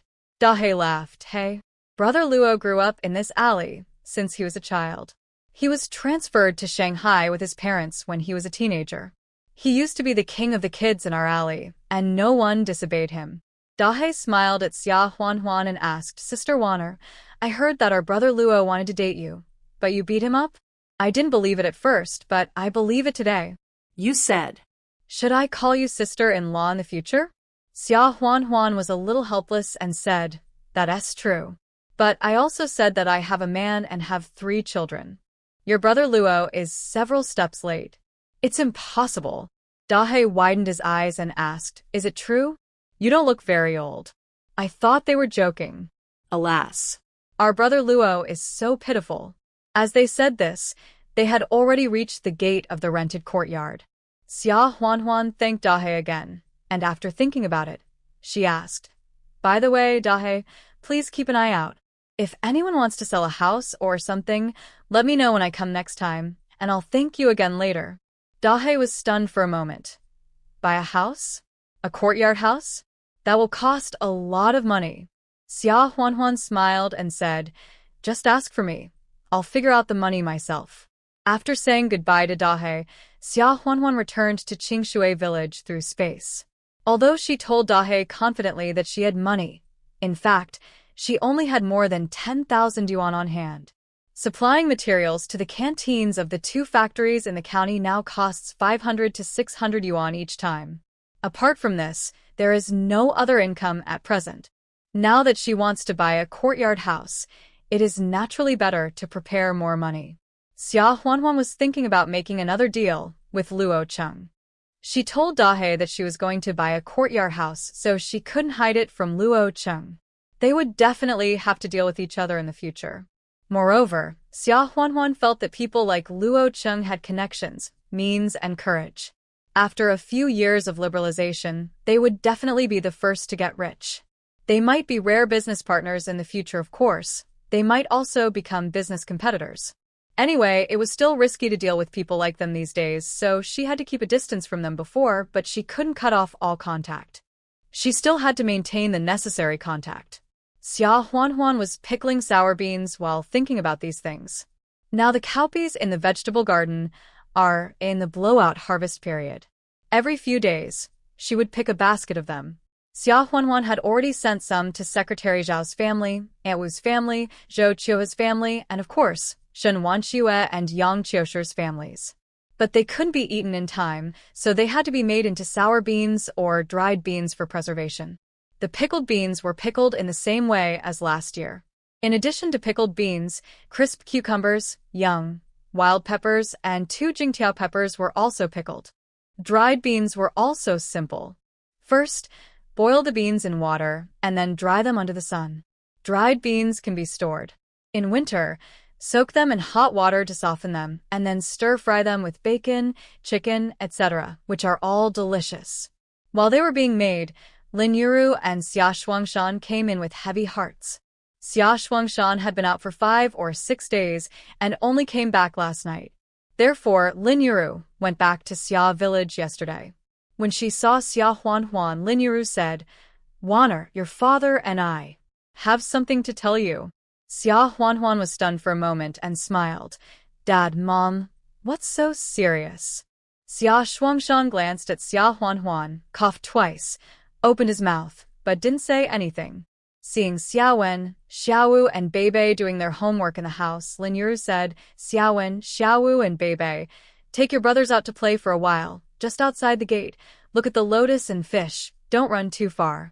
Xiaowen and his 2 siblings obediently pushed the cart and took Yan and the others to the gate to play. Xia Huan couldn't help but shudder. What on earth was going on? Did they send all the children out? There were only 3 people in the house, and after a long silence, Xia Shuangshan took a deep breath and said, Waner, there is something that your mother and I have been hiding from you. Today, we plan to tell you, so you should be mentally prepared. Before Lin Yuru could speak, she began to wipe her tears. Xia Shuangshan felt a little uncomfortable, but he continued, Waner, actually you are not our biological child. We picked you up 22 years ago. He went to Liujia village in Fen County to inquire about it. He came back last night and discussed with Lin Yuru for a whole night. He decided to tell Xia Huan the truth and let their daughter decide for herself whether to recognize her biological parents. If they kept it a secret for a lifetime because they were afraid that their daughter would no longer recognize them as adoptive parents after recognizing her biological parents, they would have a guilty conscience for the rest of their lives. They have been unfair to their daughter for the past 20 years. Now, they can't be so selfish anymore. Xia Huanhuan was stunned. This. How come her biological parents suddenly appeared? Lin Yuru wiped her tears and told her about how she was picked up as a baby and about a woman who came to the town to inquire about it a few days ago with a piece of bag with a broken corner. Xia Huanhuan listened and said, "So, Mom, you were uneasy the past 2 days, not because you were worried about my dad going away, but because of this matter?" Lin Yuru nodded. Xia Shuangshan went on to say, "I went to Liujia village in Fin County a few days ago to inquire about it. It is estimated that the people who came to look for you are a widow named Wang. However, she should not be your biological parents. Your biological parents should be a couple in that village. The man is called Lu Yuliang, and the woman is called Li Ernie. There is also a son in his 20s in the family, who should be your brother. He is not married yet. There are also 3 younger brothers and 2 younger sisters. They live in a very poor way." Xia Shuangshan paused and continued, "Waner, given the situation of your biological parents' family, if you were to recognize them as your relatives, then they would definitely drag you and Li Zhan down. Your mother and I thought about not telling you. But then we thought about it and realized that you are grown up now. We are afraid that when they really come to look for you in the future, you will not be mentally prepared, and you will blame us for hiding it from you. So we still plan to tell you. Your mother and I selfishly don't want you to recognize this relative. You married Li Zhan and finally had 2 years of good life. That family, I don't think it's much better than the Xia family. If you really recognize them as relatives, it will be a bottomless pit in the future." Xia Huanhuan listened to these words as if she was listening to someone else's story, then analyzed calmly and asked, "Dad, you said that the widow Wang came? Since my biological parents are from the same village, why didn't they come here themselves? Why did they let an unrelated woman come?" Xia Shuangshan and Lin Yuru looked at each other. Xia Shuangshan said with some difficulty, "I asked in the village, and I heard that the widow Wang has a bad reputation. The villagers said that she sometimes does things to mess with children. If someone in the village has a child and can't afford to raise it, they will ask her to find a head and give it away." After hearing this, Xia Huanhuan understood. "So, it is possible that my biological parents gave birth to me and couldn't raise me, so they asked the widow Wang to give me away, but I don't know what happened. The family that adopted me didn't want to raise me anymore, so they threw me on the roadside, and then you, my father and mother, picked me up? It sounds good to say that she gave her away. Maybe her biological parents even received benefits. It's just selling your own child in disguise." Lin Yuru said quickly, "Waner, it's not necessarily the case. Maybe there was something hidden back then, such as your parents accidentally lost you when they came here to visit relatives, and they didn't necessarily abandon you on purpose." Just now, Xia Shuangshan and Lin Yuru didn't mention the matter of widow Wang because they were afraid that Xia Huanhuan would know that she was abandoned and feel sad. Unexpectedly, their daughter was so smart that she asked the question right away. Xia Huanhuan smiled and said, "Mom, you don't have to comfort me. I'm not a child anymore, and I won't be sad for those irrelevant people." Lin Yuru and Xia Shuangshan looked at each other again, hesitant to speak, but finally asked, "Then Waner, will you recognize them?" Xia Huanhuan didn't hesitate at all, and said lightly, "No." She was not a fool. Even if Lu Yuliang and Li Ernie from Liujia village were really her biological parents and gave her away when she was born, now that she was so old, they came to find her and wanted to recognize her, giving birth without raising them, and then when the child grows up, they will show up to pretend to be parents and let the child take care of them in their old age?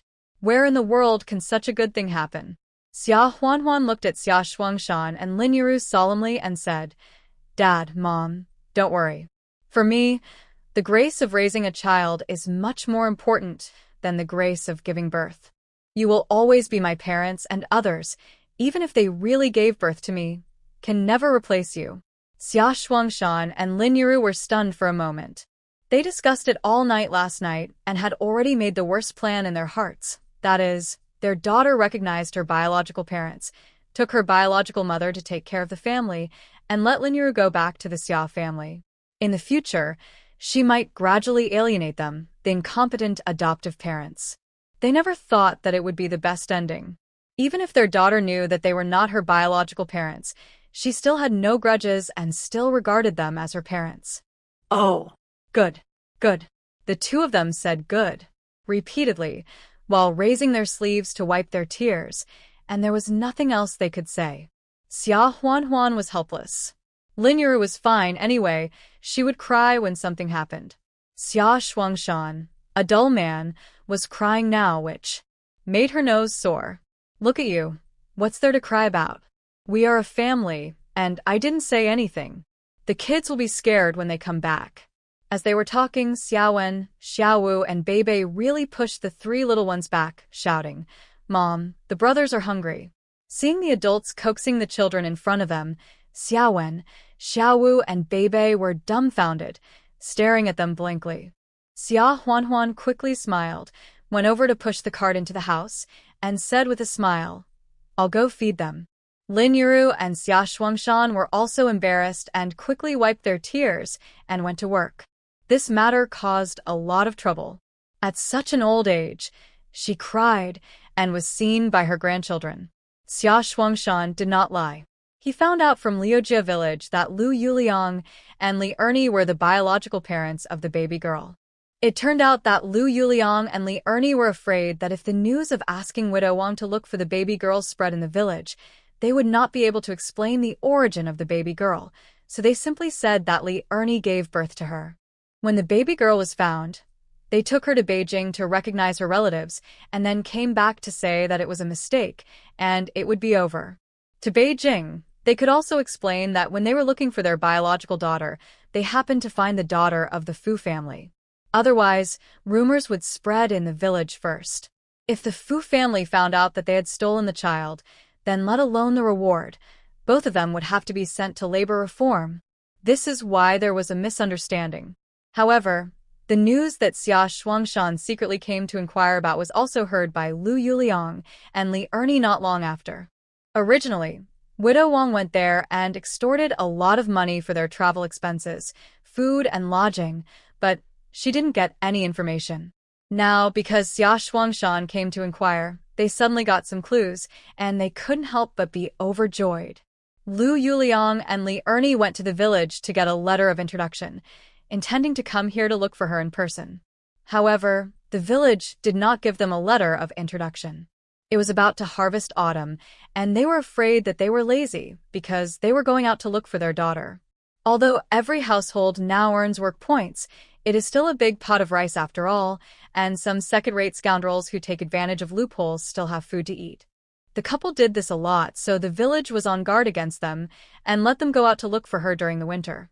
Entering the 8th month of the lunar calendar, the osmanthus began to bloom, and the lotus flowers and leaves in the pond also reached the season of withering. Xia Huanhuan called the villagers and said that they could pick lotus seeds, dig lotus roots, and fish. There were not many people in the village who ate lotus seeds, and there were not many in quantity. Even if they were picked, there would not be enough to share. So the village decided to let Xia Huanhuan pick them herself and keep them. When the lotus pods were all picked, they would arrange for people to come and catch fish and dig lotus roots. Xia Huanhuan was quite happy. Lotus seeds are originally a kind of medicine. They can be used to cook 8 treasure porridge and lotus seed paste mooncakes. They have many uses. However, at this time, the popular mooncakes are 5-nut mooncakes, which contain green and red silk, large pieces of rock sugar, peanut kernels, etc. Lotus paste, jujube paste, bean paste, and salted egg yolk fillings are not popular yet. There was no boat in the village, so Xia Huanhuan found a large wooden basin and sat in it to pick lotus seeds. She could swim, so she was not afraid if she fell into the water. She cut the lotus pods one by one with a knife and put them in the wooden basin. Then, while they were fresh, she peeled the lotus seeds, removed the outer layer of green coat, and dried them directly so that they could be preserved. After the lotus pods were harvested, the village called up a dozen strong laborers. They first moved the water in the pond to the river. When there was only shallow water left in the pond, it was easy to catch fish and dig lotus roots. A dozen strong laborers went into the water. and in 2 days, the fish and lotus roots were harvested. After weighing, this pond actually harvested 300 kilograms of fish and 500 kilograms of lotus roots. There were more than 30 households in the entire Qingshui village, and each family received 10 kilograms of fish and 15 kilograms of lotus roots. Everyone's face was beaming with joy. After all, they didn't do anything, but they could still get a big fish and a bag of lotus roots. Who wouldn't be happy about such a good thing? When everyone saw Xia Huanhuan, they couldn't help but greeted her with a smile. Xia Huanhuan didn't care, just nodded and smiled. She got more, 2 big fish and 20 kilograms of lotus roots. She sent some to Shen Wanxue and Yang Qiushi so that they could also make fish soup. The remaining large fish was also boiled into fish soup. Xia Shuangshan was called over and the family ate it. The Mid-Autumn Festival was coming soon, and she began to make mooncakes. Lotus seeds were harvested this year, so lotus paste filling must be made. There are also salted egg yolk, red bean paste, and jujube paste fillings. Xia Huanhuan declined the 5-nut filling because it was really not delicious. Xia Huanhuan asked Lin Yuru if anyone in the village had a mooncake mold. Lin Yuru smiled and said, "We have one at home, but we haven't made it for many years. I'll find it later." Xia Huanhuan started to make the filling and skin. Lotus paste is easy to make. Soak the dried lotus seeds for a few hours, then boil them in water until they are soft when you pinch them. Use a spoon to mash them into paste, then add sugar and mix. The red bean paste and jujube paste are similar. The mooncake skin is made by mixing flour, cooking oil, sugar, honey, and soda water. Salted egg yolk and red bean paste are paired together. The cooked salted egg yolk is wrapped with red bean paste, then wrapped with dough, and then put into a mold to press into shape, and then baked. In addition, there are sweet osmanthus flowers planted in Luo's house. Xia Huanhuan also picked a lot of them, made osmanthus cakes, and soaked some osmanthus wine. She also went to Beijing City and gave Grandma Luo a few mooncakes and osmanthus cakes. Soon it was Mid-Autumn Festival, and the family enjoyed the cool in the yard and ate mooncakes. Shen Wanxue and Yang Qiushi also came secretly at night. It's a pity that Li Zhan was not at home. Yan Yan, Ye, and Yao Yao have learned to stand up with the help of something, but they dare not walk. When the adults tease them, they still have to squat down tremblingly and then crawl over with all 4 limbs. Shen Wanxue and Yang Qiushi were so happy that they hugged them in their arms and teased them. There was a cold moon in the night sky. Shen Wanxue looked up and could not help but mutter, "May we live long and share the beauty of the moon even though we are thousands of miles apart." As she muttered, her eyes became red.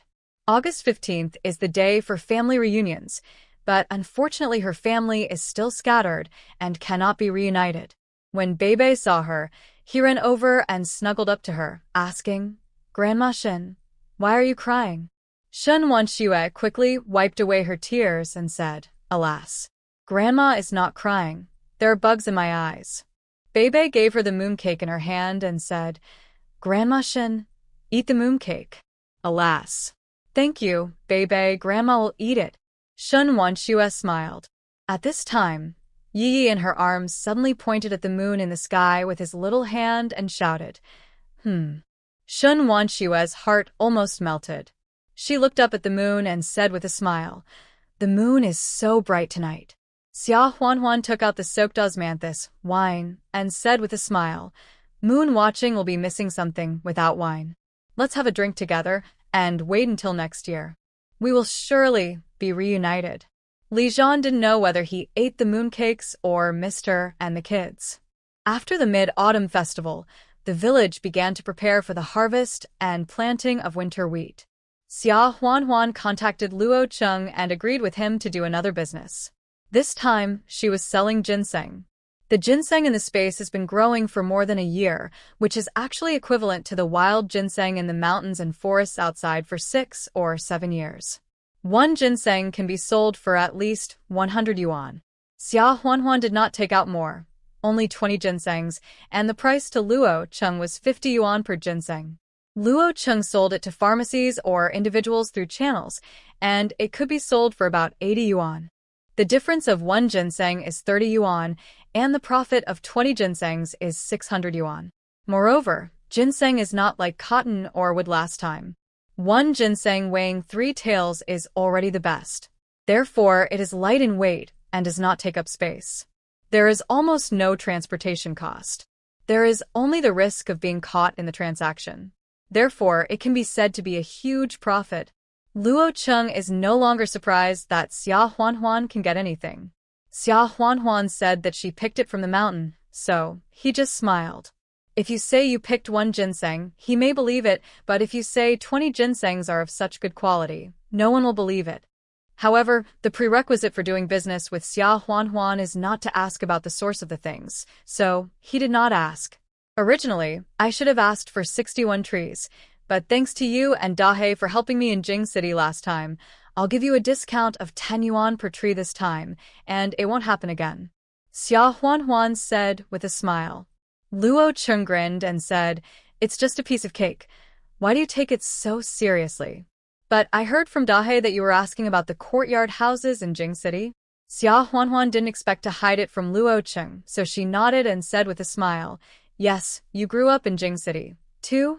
If you know anything about it, please help me check it out." Luo Cheng smiled and said, "Courtyard houses are good things, but now many people only have the title deeds, but they can't make the decision. Those who can make the decision probably don't mind spending a few thousand yuan, so the price won't be low. A few thousand or 10,000 is probably just a base number. Do you have enough money saved?" Even if Xia Huanhuan made a profit of 10,000 yuan without any investment, she only earned 1,000 yuan from the 20 ginsengs this time. Xia Huanhuan glanced at Luo Cheng and was convinced by what he said.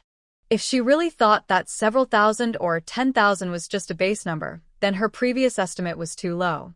With the money on hand now, even if she wanted to buy something, she could only buy a house of average quality, and that's when people are short of money and are in a hurry to sell. Luo Cheng changed the subject and said with a smile, "But why did you buy a courtyard house? You are not a Beijing resident, right? You can't live in it, right?" Xia Huanhuan glanced at him and didn't say it clearly but smiled and said, "This is my private matter. I have no obligation to tell you, right?" She was not stupid. If she told him about the current courtyard house, it would appreciate thousands of times in the future. Wouldn't that create competitors for herself? Seeing that she didn't say anything, Luo Cheng didn't force her and smiled and said, "Okay. But since you are short of money, feel free to find me next time you have something good. I really like doing business with you." Luo Cheng paused for the last sentence, obviously on purpose. Xia Huanhuan couldn't help but glance at him. She didn't want to deal with Luo Cheng too much, and there was another hidden reason, that is, Luo Cheng planned to date her when they first did business. Although she clarified it at the first time, it was after all in a melon field and a plum field. If Li Zhan knew about it in the future, I'm afraid that the jealous Li Zhan would be very jealous. "Luo Cheng, I should have told you that I have a man. Next time you make such a joke and disrespect me, there will be no next transaction," Xia Huanhuan warned solemnly. Luo Cheng listened and scratched his head in some trouble. After hearing that Xia Huanhuan was married last time, he didn't have any improper thoughts. Today he was just being a gangster out of habit. Luo Cheng smiled solemnly. "I was wrong. There will definitely not be a next time. I'll see how the ginseng sells this time. If it's good, you can see if you can get some more. The risk is much smaller." Xia Huanhuan nodded and went back. She made 1,000 yuan from the ginseng she sold this time, and now she has about 15,000 yuan on hand. If the ginseng is really popular, then the money will come much faster.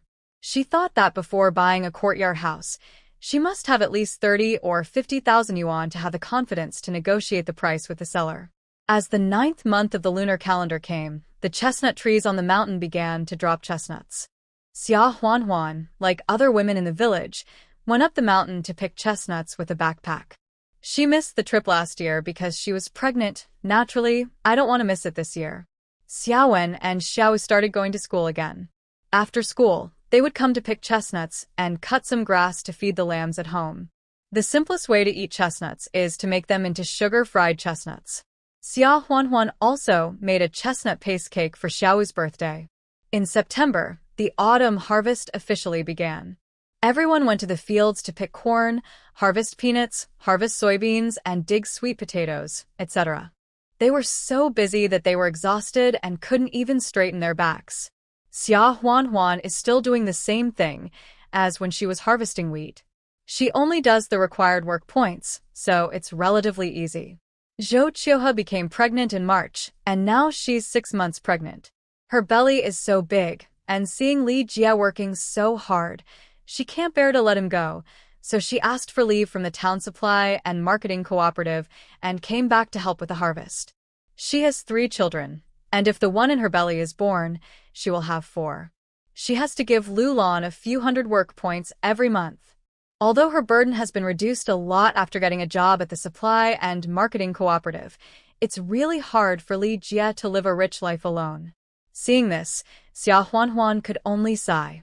She would avoid the farm work in the fields if she could. It was really tiring. Before traveling through time, she saw various videos of rural life, which looked beautiful, but if you really had to experience it for a week, I'm afraid you wouldn't want to do it anymore. So, she couldn't help with the work in the fields. They brought Yingying and Dongbao home to play with Beibei and the triplets. When Xiaowen, Xiaowu, and Huanhuan came back at noon, they ate with them. This was to lighten their burdens. Lulan and Li Chong's family had another fight over the autumn harvest. Lulan lived with her second son because she didn't want to work in the fields. She was already old, and she really couldn't stand the hardship. Unexpectedly, Li Chong and Wang Guixiang were not filial either. They took most of the 5 yuan sent by Li Zhan from Lulan when they left. Seeing that there was no other profit, they were not so polite to Lulan. This autumn, they urged Lulan to work and divided out her work points. They also said that Lulan would be given food rations according to her work points. If she worked less, she would have no food to eat. Lulan was so angry that she didn't want to live with Li Chong anymore and decided to live on her own. In order to go to work, she went to Secretary Zhao and made a scene for a while, saying that she really couldn't do it. Secretary Zhao had no choice. Seeing that she was now abandoned by everyone and looked pitiful, he tried to assign her less work points. Lulan looked at the cold pots and stoves in her room, and then looked at the fireworks in Xia Huanhuan's yard, and her heart was jealous and twisted. Didn't all her misfortunes start with marrying Xia Huanhuan a jinx? Now, she is deserted by her friends and relatives, but she is doing well, taking her own mother to eat delicious food and drink spicy drinks. The key is that her son is also devoted to this. Lulan became more and more angry as she thought about it, and suddenly an idea came to her mind. The next day, she packed her bags and said that she went back to her mother's house.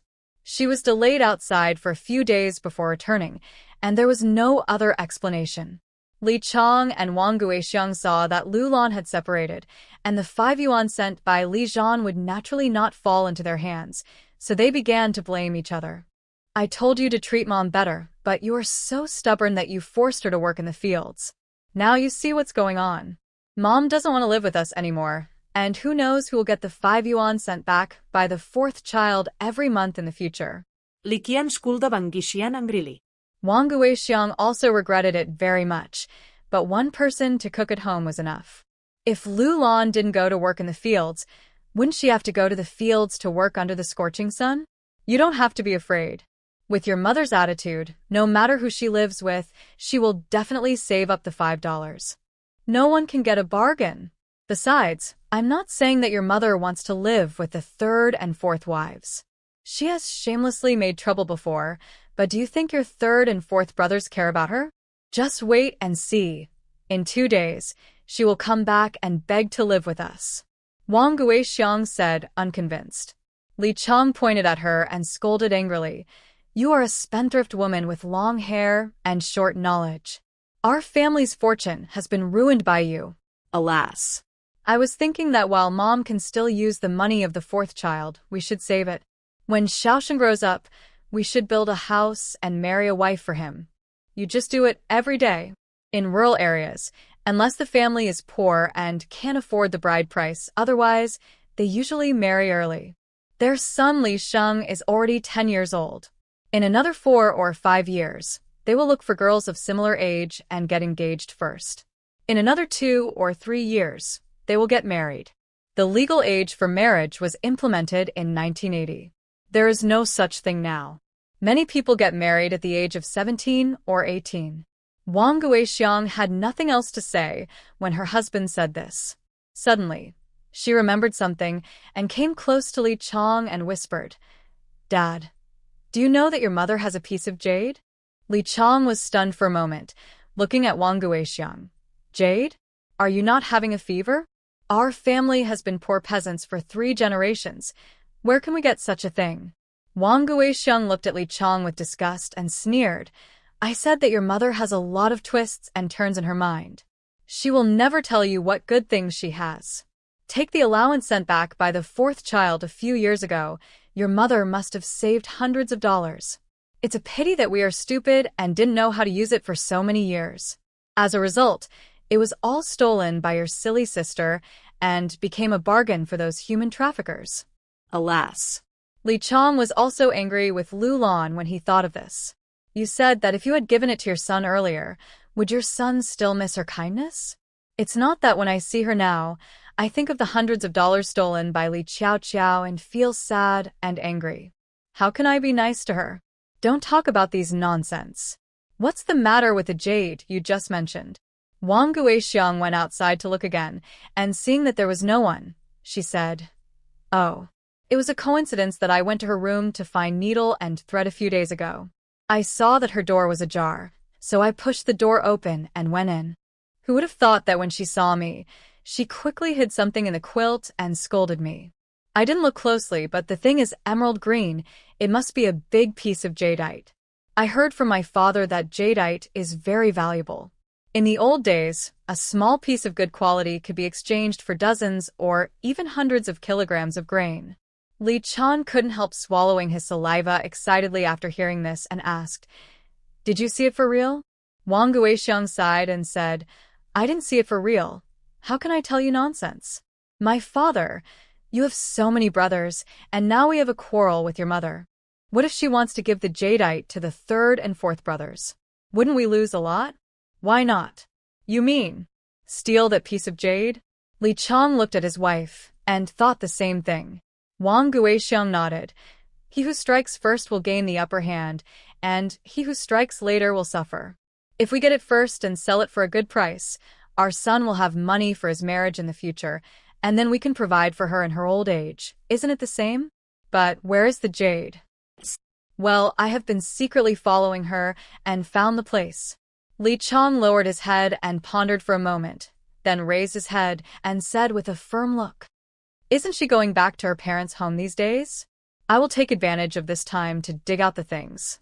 After a few days, Li Chang dug something up secretly. When they opened it, it turned out to be a piece of jadeite that was exquisitely carved and obviously valuable. Moreover, there was a dragon carved on the jadeite, which symbolized good luck. Li Chang and Wang Guixiang were so excited that they didn't sleep all night. The next day, they quickly found a place to secretly dig a hole and bury it. Now everyone is busy with the autumn harvest. Even if they take it to the black market to sell, they will definitely not find a good buyer. So they plan to wait until the winter when they are idle. Li Chang thought about it all night and suddenly turned over, woke up Wang Guixiang, who was finally half asleep, and said, "Mother of my child, I think we can't sell this thing on the black market in the county." Wang Guixiang was dazed and scolded. "Why aren't you asleep yet? Whether to sell it or not, didn't you say you would talk about it after the busy farming season is over?" "Don't bother me." Li Chang was so angry that he shook him for a while and said, "I'm talking to you. Don't sleep. I mean, let's take it to Beijing to sell. Such a good thing.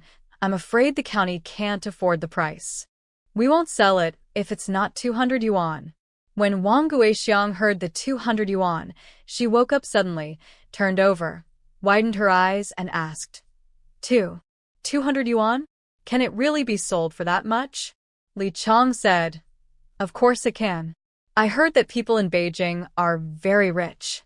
With 200 yuan, we can spend some money to buy a job in the county factory and move to the county. From now on, who will dare to look down on our family?" Wang Guixiang suddenly thought it was feasible and looked forward to the days ahead. Xia Huanhuan didn't pay much attention to Lu Lan Li Chang, and Wang Guixiang.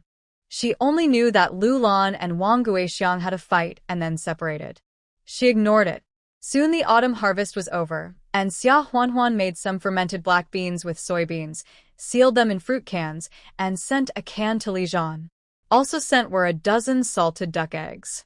During the Mid-Autumn Festival, a lot of them were used to make salted egg yolk mooncakes, but she usually re-salted them when they were almost finished, so there was almost no shortage of salted duck eggs throughout the year.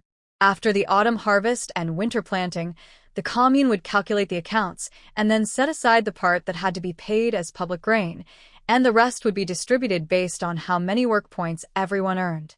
This year, because each household was asked to raise chickens, ducks, pigs, and sheep at the beginning of the year, half of the eggs were handed in every day, and the commune would sell them at the poultry station and keep the money first. The rest were all turned in at the end of the year and then calculated as work points. Therefore, in addition to grain, there were also a lot of poultry and livestock this year. People were reluctant to part with the old hens, so they kept them for next year to lay eggs and hatch chicks. The rest were turned in and agreed to be sold to the livestock station or poultry station, so it was considered a bumper year. Xia Huanhuan's sheep and chickens were not turned in, and they had to be kept for next year to drink goat milk and lay eggs, so the final distribution of grain was not much. This was also expected. Anyway, she had money and grain coupons in her hand, and if she didn't have enough food, she would just buy it to eat. After the autumn harvest, Secretary Zhao went to the county to apply for the construction of electric wires. Each family also paid some money. It is expected that the construction team will come to start construction in October. The poles for the electric wires were transported to the village by trucks, and then the strong laborers of the commune went to the designated places to dig large holes for the poles. These were not counted as work points, but were considered voluntary labor. Accordingly, the money the village had to pay could be partially exempted. The happiest people in the village were the children. A group of little kids, big and small, followed the trucks from a distance or stood in the fields to watch the adults put up the tall poles. Xiaowen, Xiaowu, and Beibei were no exception. As soon as school was over, they ran to watch hand in hand. However, they did not forget to work while watching. On the way back, they would pick up scattered corn stalks or dead branches. Yan Yan, Ye, and Yao Yao could finally try to walk a few steps. Xia Huanhuan would deliberately stand far away and let them stagger over. When the three little guys took a few steps and finally jumped into their mother's arms, they were so happy that they grinned and laughed nonstop. Lin looked at them and smiled. They learned to walk quite quickly. In another half a month, they will be able to run around the yard. When the three little ones saw Lin coming out, they looked up and called sweetly Grandma. They have mastered a lot of vocabulary now. They have learned how to address Mom, Dad, Grandma, Grandpa, brother, and sister under the unremitting teaching of their family. In addition, they also know things related to food and the animals raised at home. Words like drink milk, eat food, collect eggs, sheep, chicken. When Lin was feeding the sheep, they would point at the sheep and call out sheep. 7. Grass.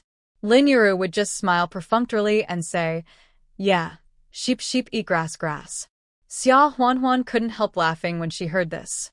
Although they were really naughty when they were naughty, they were also really cute when they were well-behaved and cute. In mid-October, the first snow of this winter fell, and the triplets' birthdays also arrived.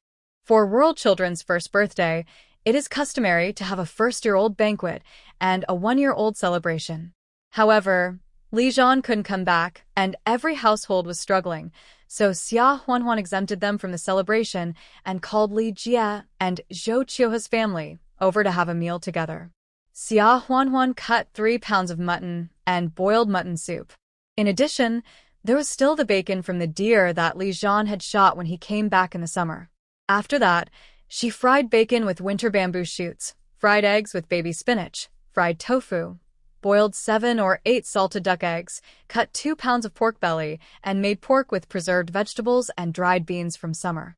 The staple food was multi-grain steamed buns and millet and sweet potato porridge. The triplets were birthday boys, so Xia Huanhuan also baked a cake, using chestnut paste left over from autumn and homemade cream to make a small cake. On the cake, She wrote the names of the triplets and the words "Happy Birthday" with homemade plum jam from summer. She didn't out the candles, but just cut them with a knife and let her own and Zhou Qiuhe's kids eat. The triplets were too young, so she gave each of them a sip of cream, which made the three little guys dance with joy. It was also the first time Zhou Qiuhe had seen a cake made, and she and Li Jia also tasted a piece. The sponge cake base was soft and fluffy, with the aroma of milk and eggs, and the cream was sweet and melted in the mouth. Li Jia couldn't help asking, "Is this what the children in the city eat on their birthdays?" Zhou Qiuhe rolled her eyes at her man and smiled. "It's called birthday cake, and you can't even remember this." Li Jia laughed twice. Xia Huanhuan smiled. "That's right. I also saw it at the door of a state-owned pastry shop in Beijing, and shamelessly asked them how to make it, and then I figured it out myself." Zhou Qiuhe was envious and smiled. "Huanhuan, you've seen the world and know a lot. When our kids have their birthdays next time, I will try to make it. Huanhuan, you teach me later." Xia Huanhuan smiled and said, "Why not? Come to my house and bake them when the time comes. Whether it's making cakes or bread, including flour cakes, moon cakes, and the like, an oven is needed." Xia Huanhuan thought that the frequency of use was quite frequent, and it was not right to always use the one in the space, so she asked Xia Shuangshan to build another earthen brick oven in the kitchen. Except that the temperature was not easy to control, it was okay to use. After everyone had eaten, it was time for the triplets to have their first birthday. Xia Huanhuan and Lin Yuru prepared a lot of things, including an abacus borrowed from the accountant of the public society, a scale, Xiaowen and Xiao's books and pens, 10 yuan of great unity, Xiaowen and Xiao's a toy wooden gun, some colorful candies, and a Chinese medicinal seedling that Xia Huanhuan had just brought back from the mountain, etc. The triplets were placed in the middle of these things and asked to pick the ones they were interested in. Everyone used this method to predict what the children would do in the future and what they would be successful in. Yan Yan and Ye have been lively and active since they were young. As soon as the two brothers sat down, they began to touch and look at this and that, and then they both fell in love with the toy wooden gun. This time, Yan Yan climbed a little faster and got it first, and Ye reached out to grab it without giving in. The two who were fine just now started to cry after a while. Xia Huanhuan was helpless. Seeing this, the adults hurriedly separated them, but Yan Yan didn't let go in the end. Ye looked at it for a long time and finally shifted his attention. He became interested in the abacus and the scale, and finally held the scale to play. Yao Yao has been simple and obedient since he was a child, and he didn't fight or grab. He looked at it for a long time and finally grabbed the fresh herb in his hand. When the adults saw it, they regarded it as the final result. But the three little guys didn't care about the adults' wishes and played with the things they chose. After a while, they turned their attention to the fruit candies and the 10 yuan unity notes. They dropped their own things and ran to grab them. This time, even Yao Yao started crying. The three little kids were acting out a scene, crying so loudly. Xia Huanhuan, Lin Yuru, and Xia Shuangshan quickly hugged them apart and coaxed them well. They also hurried to take the candies in their hands. They didn't dare to let them eat them for fear of getting stuck in their throats. After finally coaxing them, everyone collected their things. Xia Shuangshan and Li Jia went to dig a hole for the electric pole. Zhou Qiuhe sat for a while with her big belly and chatted. "By the way, I saw the couple of the second brother's family go to the commune to get a letter of introduction 2 days ago, saying that they were going to visit relatives in Beijing. How could the old Li family and their old Wang family have relatives in Beijing? Have you heard about this?" Xia Huanhuan shook her head. "What are they going to Beijing for? Who said it wasn't? The travel expenses alone cost several yuan. I don't know what they were thinking." Zhou Qiuhe said and then whispered, "Didn't our mother-in-law have a fight with the second brother's family and live separately? She came to my house again a few days ago. I thought she was clamoring to live with us again, so I quickly told Li Jia and told her not to agree. Guess what happened? It turned out that she wanted Li Jia to talk to Li Zhan and wanted to live with you." Xia Huanhuan frowned slightly. "Is this Lu Lan mentally normal? She is still thinking about this now." Oh. "Anyway, you should remind my fourth brother about this. Don't let her secretly write a letter to him, pretending to be pitiful and complaining, and he will be soft-hearted and agree. You will suffer in the future. Xia Huanhuan nodded and smiled. Thank you, third sister-in-law. I understand. Somehow, she felt in her heart that even if she didn't remind him, Li Zhan probably wouldn't agree. However, she was going to tell Li Zhan about the kid's birthday celebration anyway, and she would mention it in the letter, just in case. After chatting for a while, Zhou Qiuhua went back. That night, Xia Huanhuan called Shen Wanqiyue and Yang Qiushi over and had a meal with them, so that they could also celebrate the triplets' birthday. Yang Qiushi was so happy to hear that Yao Yao was catching medicinal herbs that he hugged Yao Yao and refused to let go, smiling. You have vision, better than your two brothers. When you grow up, Grandpa Yang will teach you medicine himself, and you will be a good doctor in the future. Xia Huanhuan didn't quite believe in the result of the Zhou Zhua ceremony. She just regarded it as an entertainment for everyone to watch. Anyway, she would support her sons no matter what they did in the future, and she would not insist on leading them in the direction of the Zhou Zhua ceremony. Otherwise, it would restrict the children, wouldn't it? However, seeing that Yang Qiushi was so happy, she didn't say anything. Shen Wanqiyue also gave the three little guys gifts, which were 3 gold-inlaid jade zodiac cards. Yang Qiushi had nothing else with him, so he didn't give them any, saying that he would make up for it in the future. The next day, Xia Huanhuan took the triplets to the county photo studio to take 1-year-old photos as a souvenir, and she still had a few more photos printed. When the time comes, she will send one to Li Zhan, keep 2 at home, and give one to Grandma Luo from Beijing. In early November, the power line was finally installed at the entrance of the village. The staff of the power plant pulled the power line to each household and installed the electric meter. However, Li Chong and Wang Guixiang, as well as several other families in the village, were not willing to install the power line because they thought it would cost money to install the power line and install the electric meter, and they would have to pay the electricity bill in the future. Li Chong and Wang Guixiang were thinking that after selling the jade, they would move to the county town, which would be the latest in the spring of next year, so they did not want to spend money on the house in the village. The village cadres came to persuade them for a long time, saying that it would be cheaper to join the installation now, and if they did not do it now, it would be more expensive to ask the power plant to come to their house alone. But none of the families were willing to listen. The village cadres had no choice but to give up.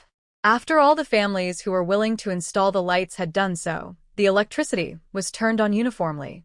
Xia Huanhuan had already bought the light bulbs in advance and installed them in every room. At night, Secretary Zhao announced on the loudspeaker that the electricity was on. Lin Yuru and a few kids looked up at the light bulbs nervously. Xia Huanhuan found it funny and pitiful. Life was really hard these days. Xia Huanhuan smiled and said, I turned it on. Then she turned on the light bulb. The room, which was originally dark, suddenly became bright and even a little dazzling. Lin Yuru, Xiaowen, Xiaowu and Beibei all stared at the light bulbs in a daze. Then, Xiaowen, Xiaowu and Beibei cheered happily. Oh, The electricity is on. The electricity is on. I have a light bulb at home too. The last time they went to Beijing to visit relatives, they had seen the electric lights in other people's ghost houses and were envious. Now they have one at home, too. How can they not be happy? Lin Yuru saw it for the first time. She looked at the electric light, and she looked at Xia Huanhuan again, and asked with some stammering. My daughter, is this electricity? A light bulb? Oh my God, why is it so bright? It's brighter than daytime. Xia Huanhuan smiled and said, Mom, look at you, you are so excited just because you saw a light bulb? There will be more good things in the future. Aren't you excited? Lin Yuru widened her eyes. What? There are better things than electric lights? Xia Huanhuan didn't know how to tell her that there would be televisions, refrigerators, and air conditioners in the future, so she said vaguely, Of course. Our lives will definitely get better and better. Won't those good things come out one after another? Lin Yuru couldn't help laughing, and she said with infinite longing, That's right.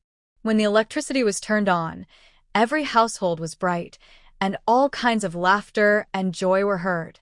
The few families who didn't have the wires installed were still in darkness. Seeing that the other families had bright lights, They regretted not installing them. The next day, they went to the commune and said they wanted to install them. However, the village cadres were tired of persuasion, and they didn't listen. Although they helped to talk to the power plant and asked them to send more people, they were not willing to bargain for them. So the family spent a lot more money. Li Cheng's family was still holding on because they wanted to move to the city. Li Sheng and Li Jiaojiao cried and made a fuss about this, and Li Cheng was so angry that he beat them up. The matter of pulling the wires was over. Coincidentally, it snowed heavily right after the wires were pulled, and the snow was more than a foot thick. If the wires had not been pulled before the heavy snow, there would be no electricity this winter. After the snow, there was no other farm work to do in the village, so everyone stayed at home during the winter. If someone burned firewood to warm themselves up, someone would come over to visit and chat while warming themselves up. Xia Huanhuan didn't go out much.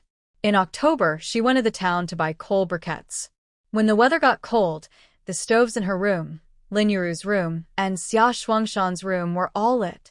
There was a teapot or iron net on the stove, and they baked rice cakes or wild rabbit meat. It was much more comfortable than going out to visit other people. However, the triplets didn't admit it. It was finally snowing, and the triplets walked more steadily. It was so fun to have such thick snow outside. No matter how warm the house was, they didn't want to stay inside. Xia Huanhuan didn't have a temper either. As they grew older, they started to make trouble. So she had to carry them with Lin Yuru to go out to visit other people. The children were the happiest, and they didn't mind the cold.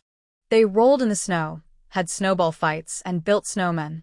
The river was also covered with thick ice, and adults and children were playing on the ice. Xia Huanhuan could no longer restrain them, so she made a small stool, tied it with a rope, and put the triplets on it to play. The three little cubs' faces were red from the cold, but they were still giggling with joy. One day, when they were playing, someone suddenly shouted, "Everyone come and see, Dashi and Sanshun have caught 3 little wolf cubs." Xia Huanhuan was startled when she heard this. Could they be the cubs of the snow wolf family? At that moment, Xia Huanhuan and Lin Yuru held the triplets and went to see with other villagers. They saw that it was several strong laborers in the village who came down the mountain with backpacks on their backs. Seeing the children and other villagers gathered around, several people proudly put down the backpacks and showed them the wolf cubs inside. There were 3 in total. The little cubs were terrified and bared their teeth, making threatening sounds at the villagers who were watching. Xia Huanhuan often went deep in the mountains, so she would occasionally encounter snow wolves. She couldn't recognize them, but wolves are a tribe with a strong sense of territory, and it is unlikely that they are wolf cubs from other tribes. The 3 wolf cubs recognized Xia Huanhuan by smell. When they saw her coming, they looked at her with their big eyes full of tears, like puppies, and made a wronged sound. Xia Huanhuan felt reluctant, but in front of so many people, she couldn't just save them without caring. Yan Yan and Ye, who were originally being held by Xia Huanhuan, struggled anxiously for Xia Huanhuan's hand, pointing at the wolf cubs with their little fingers, wanting to go over and take a look, and said in a baby voice, "Little puppies, little puppies." Xia Huanhuan had no choice but to move forward and let them get closer to see. The villagers all laughed and started discussing. "Dashi, these 3 wolf cubs are quite fat. Shall we make wolf meat for dinner tonight? Will you bring a bowl to your uncle?" "Uncle, you are taking advantage of me. You are 5 generations apart, and you still want your uncle?" "Sanshun, I am your uncle. I have to give this broth to your uncle, right?" Alas, these 3 little creatures look pitiful.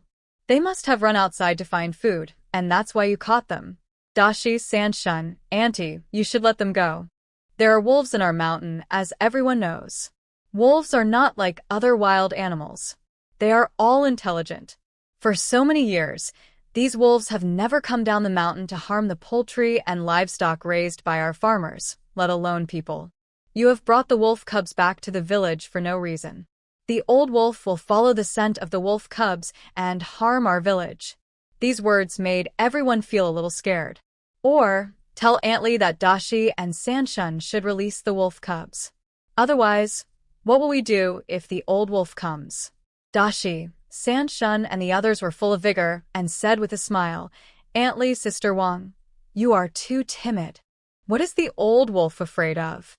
We injured the old wolf and it ran away, so we caught these little wolf cubs. We were afraid that the big wolf would not come. Just wait and see. We plan to use these wolf cubs as bait to lure the big wolf over. When the time comes, third uncle, dear uncle, we will definitely treat you to wolf meat soup. Xia Huanhuan couldn't help frowning after hearing these words.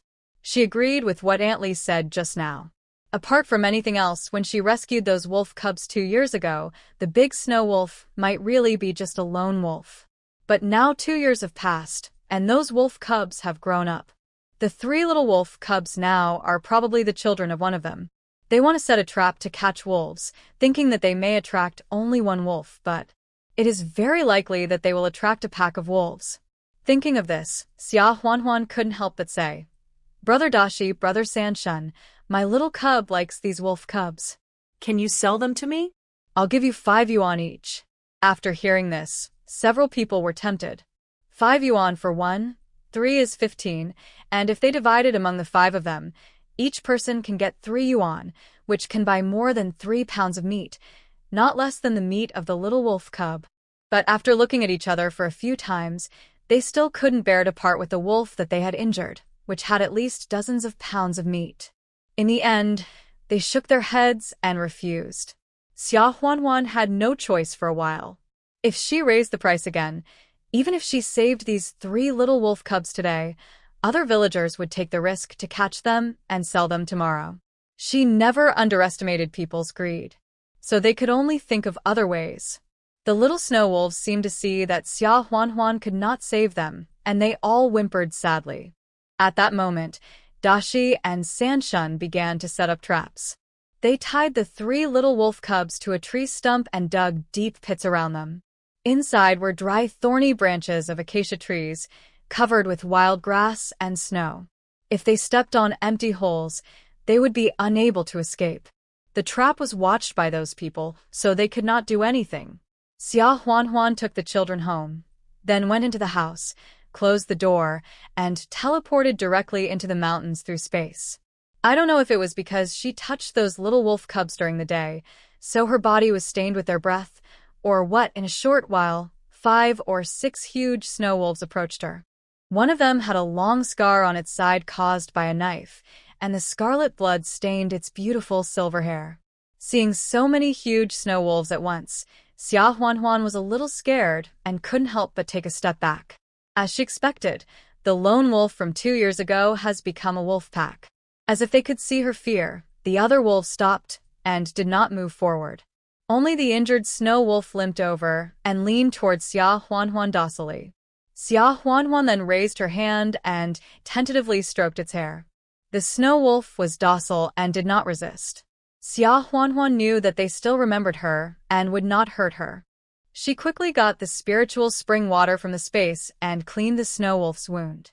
The snow wolf also lay down docilely and let Xia Huanhuan fiddle with it. The healing effect of the spiritual spring water was immediate, and the wound that was still bleeding stopped bleeding immediately. Xia Huanhuan applied Yunnan Bai Yao on the wound again. However, she knew that the wolf would definitely go down the mountain to save its children, so she did not bandage it separately, otherwise, other villagers would definitely be suspicious. After treating the wound, Xia Huanhuan looked at the snow wolves again, sighed, and said softly, I know you should all be spiritual, otherwise you would not let me get close without hurting me. There is a trap set at the foot of the mountain. If you go over, you will definitely be injured. However, if you promise me not to hurt anyone, I will help you rescue the child. Xia Huanhuan was not sure whether they could understand, so she drew a schematic diagram of the traps they set in the village on the ground, hoping that they could understand and not fall into the trap. Otherwise, it is almost impossible for both the human and the wolf to have no casualties. Xia Huanhuan finished drawing with a schematic pen and then looked up at the snow wolves, wanting to confirm whether they understood. Unfortunately, in the night, the eyes of the snow wolves were as bright as ghost lights, and nothing could be seen except looking creepy. She sighed, raised her hand to smooth the hair of the injured snow wolf, and then entered the space and returned to the village. In the village, many strong laborers who liked to watch the excitement were very happy. Sanshun and his friends secretly ambushed near the trap, waiting for the big wave to fall into the trap. As for women, the elderly and children, most of them were still afraid and stayed in their houses, not daring to come out. Anyway, if the wolf was killed, it would be the same to see the wolf's body the next morning. There was no need to be frightened in the dark. Of course, there were also brave people who secretly ambushed with the men with hoes. Xia Huanhuan also told Lin Yuru to keep an eye on the cubs, to lock the doors of the yard and the house, and not to go out, and then she secretly went out. Lin Yuru was afraid and stopped him, saying, "What if there is a wolf coming down the mountain? You don't go out either." Xia Huanhuan smiled and said, "Mom, it's okay. Have you forgotten that I caught wild boars? I'll just watch the excitement for a while, and I won't go to catch wolves. I'm not afraid." In order to attract the wolves, there were no torches burning near the trap, and it was pitch black everywhere. In the second half of the night, people were getting sleepy. Suddenly, a shrill cry came from the east of the village. "Oh my God! Wolf! Wolf! Sheep! My sheep!" Then, screams were heard from the west of the village. "Ouch! My chicken!" It was taken away by the wolf. The men near the trap stood up and asked each other, "What's going on?" "The wolf cubs are all here." Wolves have a keen sense of smell. Even if they want to save the wolf cubs, they should go straight here? Why did they go to other places in the village to take chickens? Dashi Samsoon, I heard the voices of your wife and mother. Could it be that the wolf is seeking revenge and remembers the smell on you? So, he went to your house? The two heard it and immediately broke out in a cold sweat. Without saying a word, they ran home. The other three people who caught the wolf cubs with them did not dare to neglect it and hurried home. It was a small matter for the wolf to take chickens from their house. Now all the men in the family are gathered here. If the women and children in the family are hurt, it will be a big deal. After a few people ran away, Uncle Wu, that is, Aunt Wu's man, shouted loudly, "Everyone, hold the sickle in your hands. This wolf does not look like a lone wolf, it should be a wolf pack. Tonight, the village is going to be in trouble." After hearing this, everyone lost their mood of watching the excitement just now. They were a little scared, holding the farm tools in their hands tightly and looking around in panic. That's right. There were noises from the east and west of the village at the same time. There were at least 2 wolves, and there was no telling how many others were hiding in the dark. No matter how many people there are in the village, how can they resist the fangs of the wolf? There will definitely be casualties. Xia Huanhuan's heart sank. If these snow wolves really hurt people, the commune will definitely report it, and then they may send people to the mountains to hunt wolves. At that time, it will not be villagers holding farm tools, but professional hunters holding shotguns. I'm afraid the wolves will also suffer heavy casualties. I hope those wolves are really smart and understand what she said. Everyone was on alert, when suddenly, from the bushes around the trap, bright small lanterns came out one by one, like will-o'-the-wisp. Wolf. Wolf. A boy of 17 or 18 years old fell to the ground in fear and screamed. After being slapped by a man next to him, he covered his mouth and dared not speak. But the other villagers also saw clearly that what came out of the bushes and slowly approached them were not 7 or 8 tall and strong snow wolves, but what else could it be? Among them, there were 2 wolves, one holding a chicken in its mouth, and the other holding a sheep. Wu the leader wolf howled to the sky, and the roars of other wolves followed one after another. Even the 3 wolf cubs in the center of the trap roared. Xia Huanhuan recognized that the leader wolf was the old wolf that had taken her to dig ginseng. The villagers were terrified and retreated one after another. Uncle Wu had experience in hunting and said softly, "Don't be afraid, everyone. Let's pretend to retreat slowly and let them come to save their cubs. After they fall into the trap, we will talk about it later." But even if he said it, Uncle Wu was actually unsure. They predicted that at most 1 female wolf would come. Now that they had attracted a wolf pack, even if one of them fell into the trap, the other 6 or 7 would be enough to tear the villagers who rushed in first into pieces. Moreover, the wolf pack was obviously smarter than they thought. When they reached the edge of the trap, they refused to move forward, but instead glared at the villagers with hatred. The villagers waited for a long time, and they felt more and more disappointed. "Uncle Wu, these wolves are not fooled. What should we do?" At this time, Xia Huanhuan walked gently to Uncle Wu and said, "Uncle Wu, I see that the wolves came down the mountain, and except for Sanshun and Dashi's house, they didn't go to other houses to cause trouble. Moreover, they've been confronting each other for such a long time, but they didn't rush up to hurt people. It seems that they are also spiritual. Maybe they just want to rescue these little wolf cubs. How about we return the little wolf cubs to them and see if they will retreat back to the mountain? Otherwise, if there is a conflict, people will definitely be hurt." Uncle Wu listened and thought it made sense, so he trembled and repeated Xia Huanhuan's words to everyone. Everyone had never seen such a battle, and they were at a loss, so they quickly agreed. "Anyway, we should try our best." Immediately, some brave villagers entered the trap, untied the ropes tied around the wolf cubs' necks and limbs, and then released them from the trap.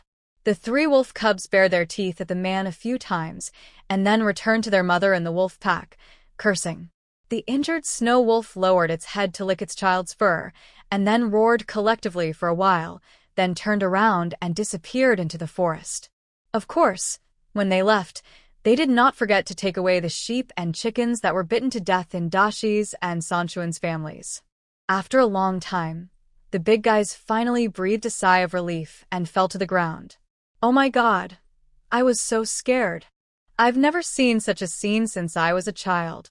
I almost peed my pants." Dashi and Sanshun stole the chicken but lost the rice.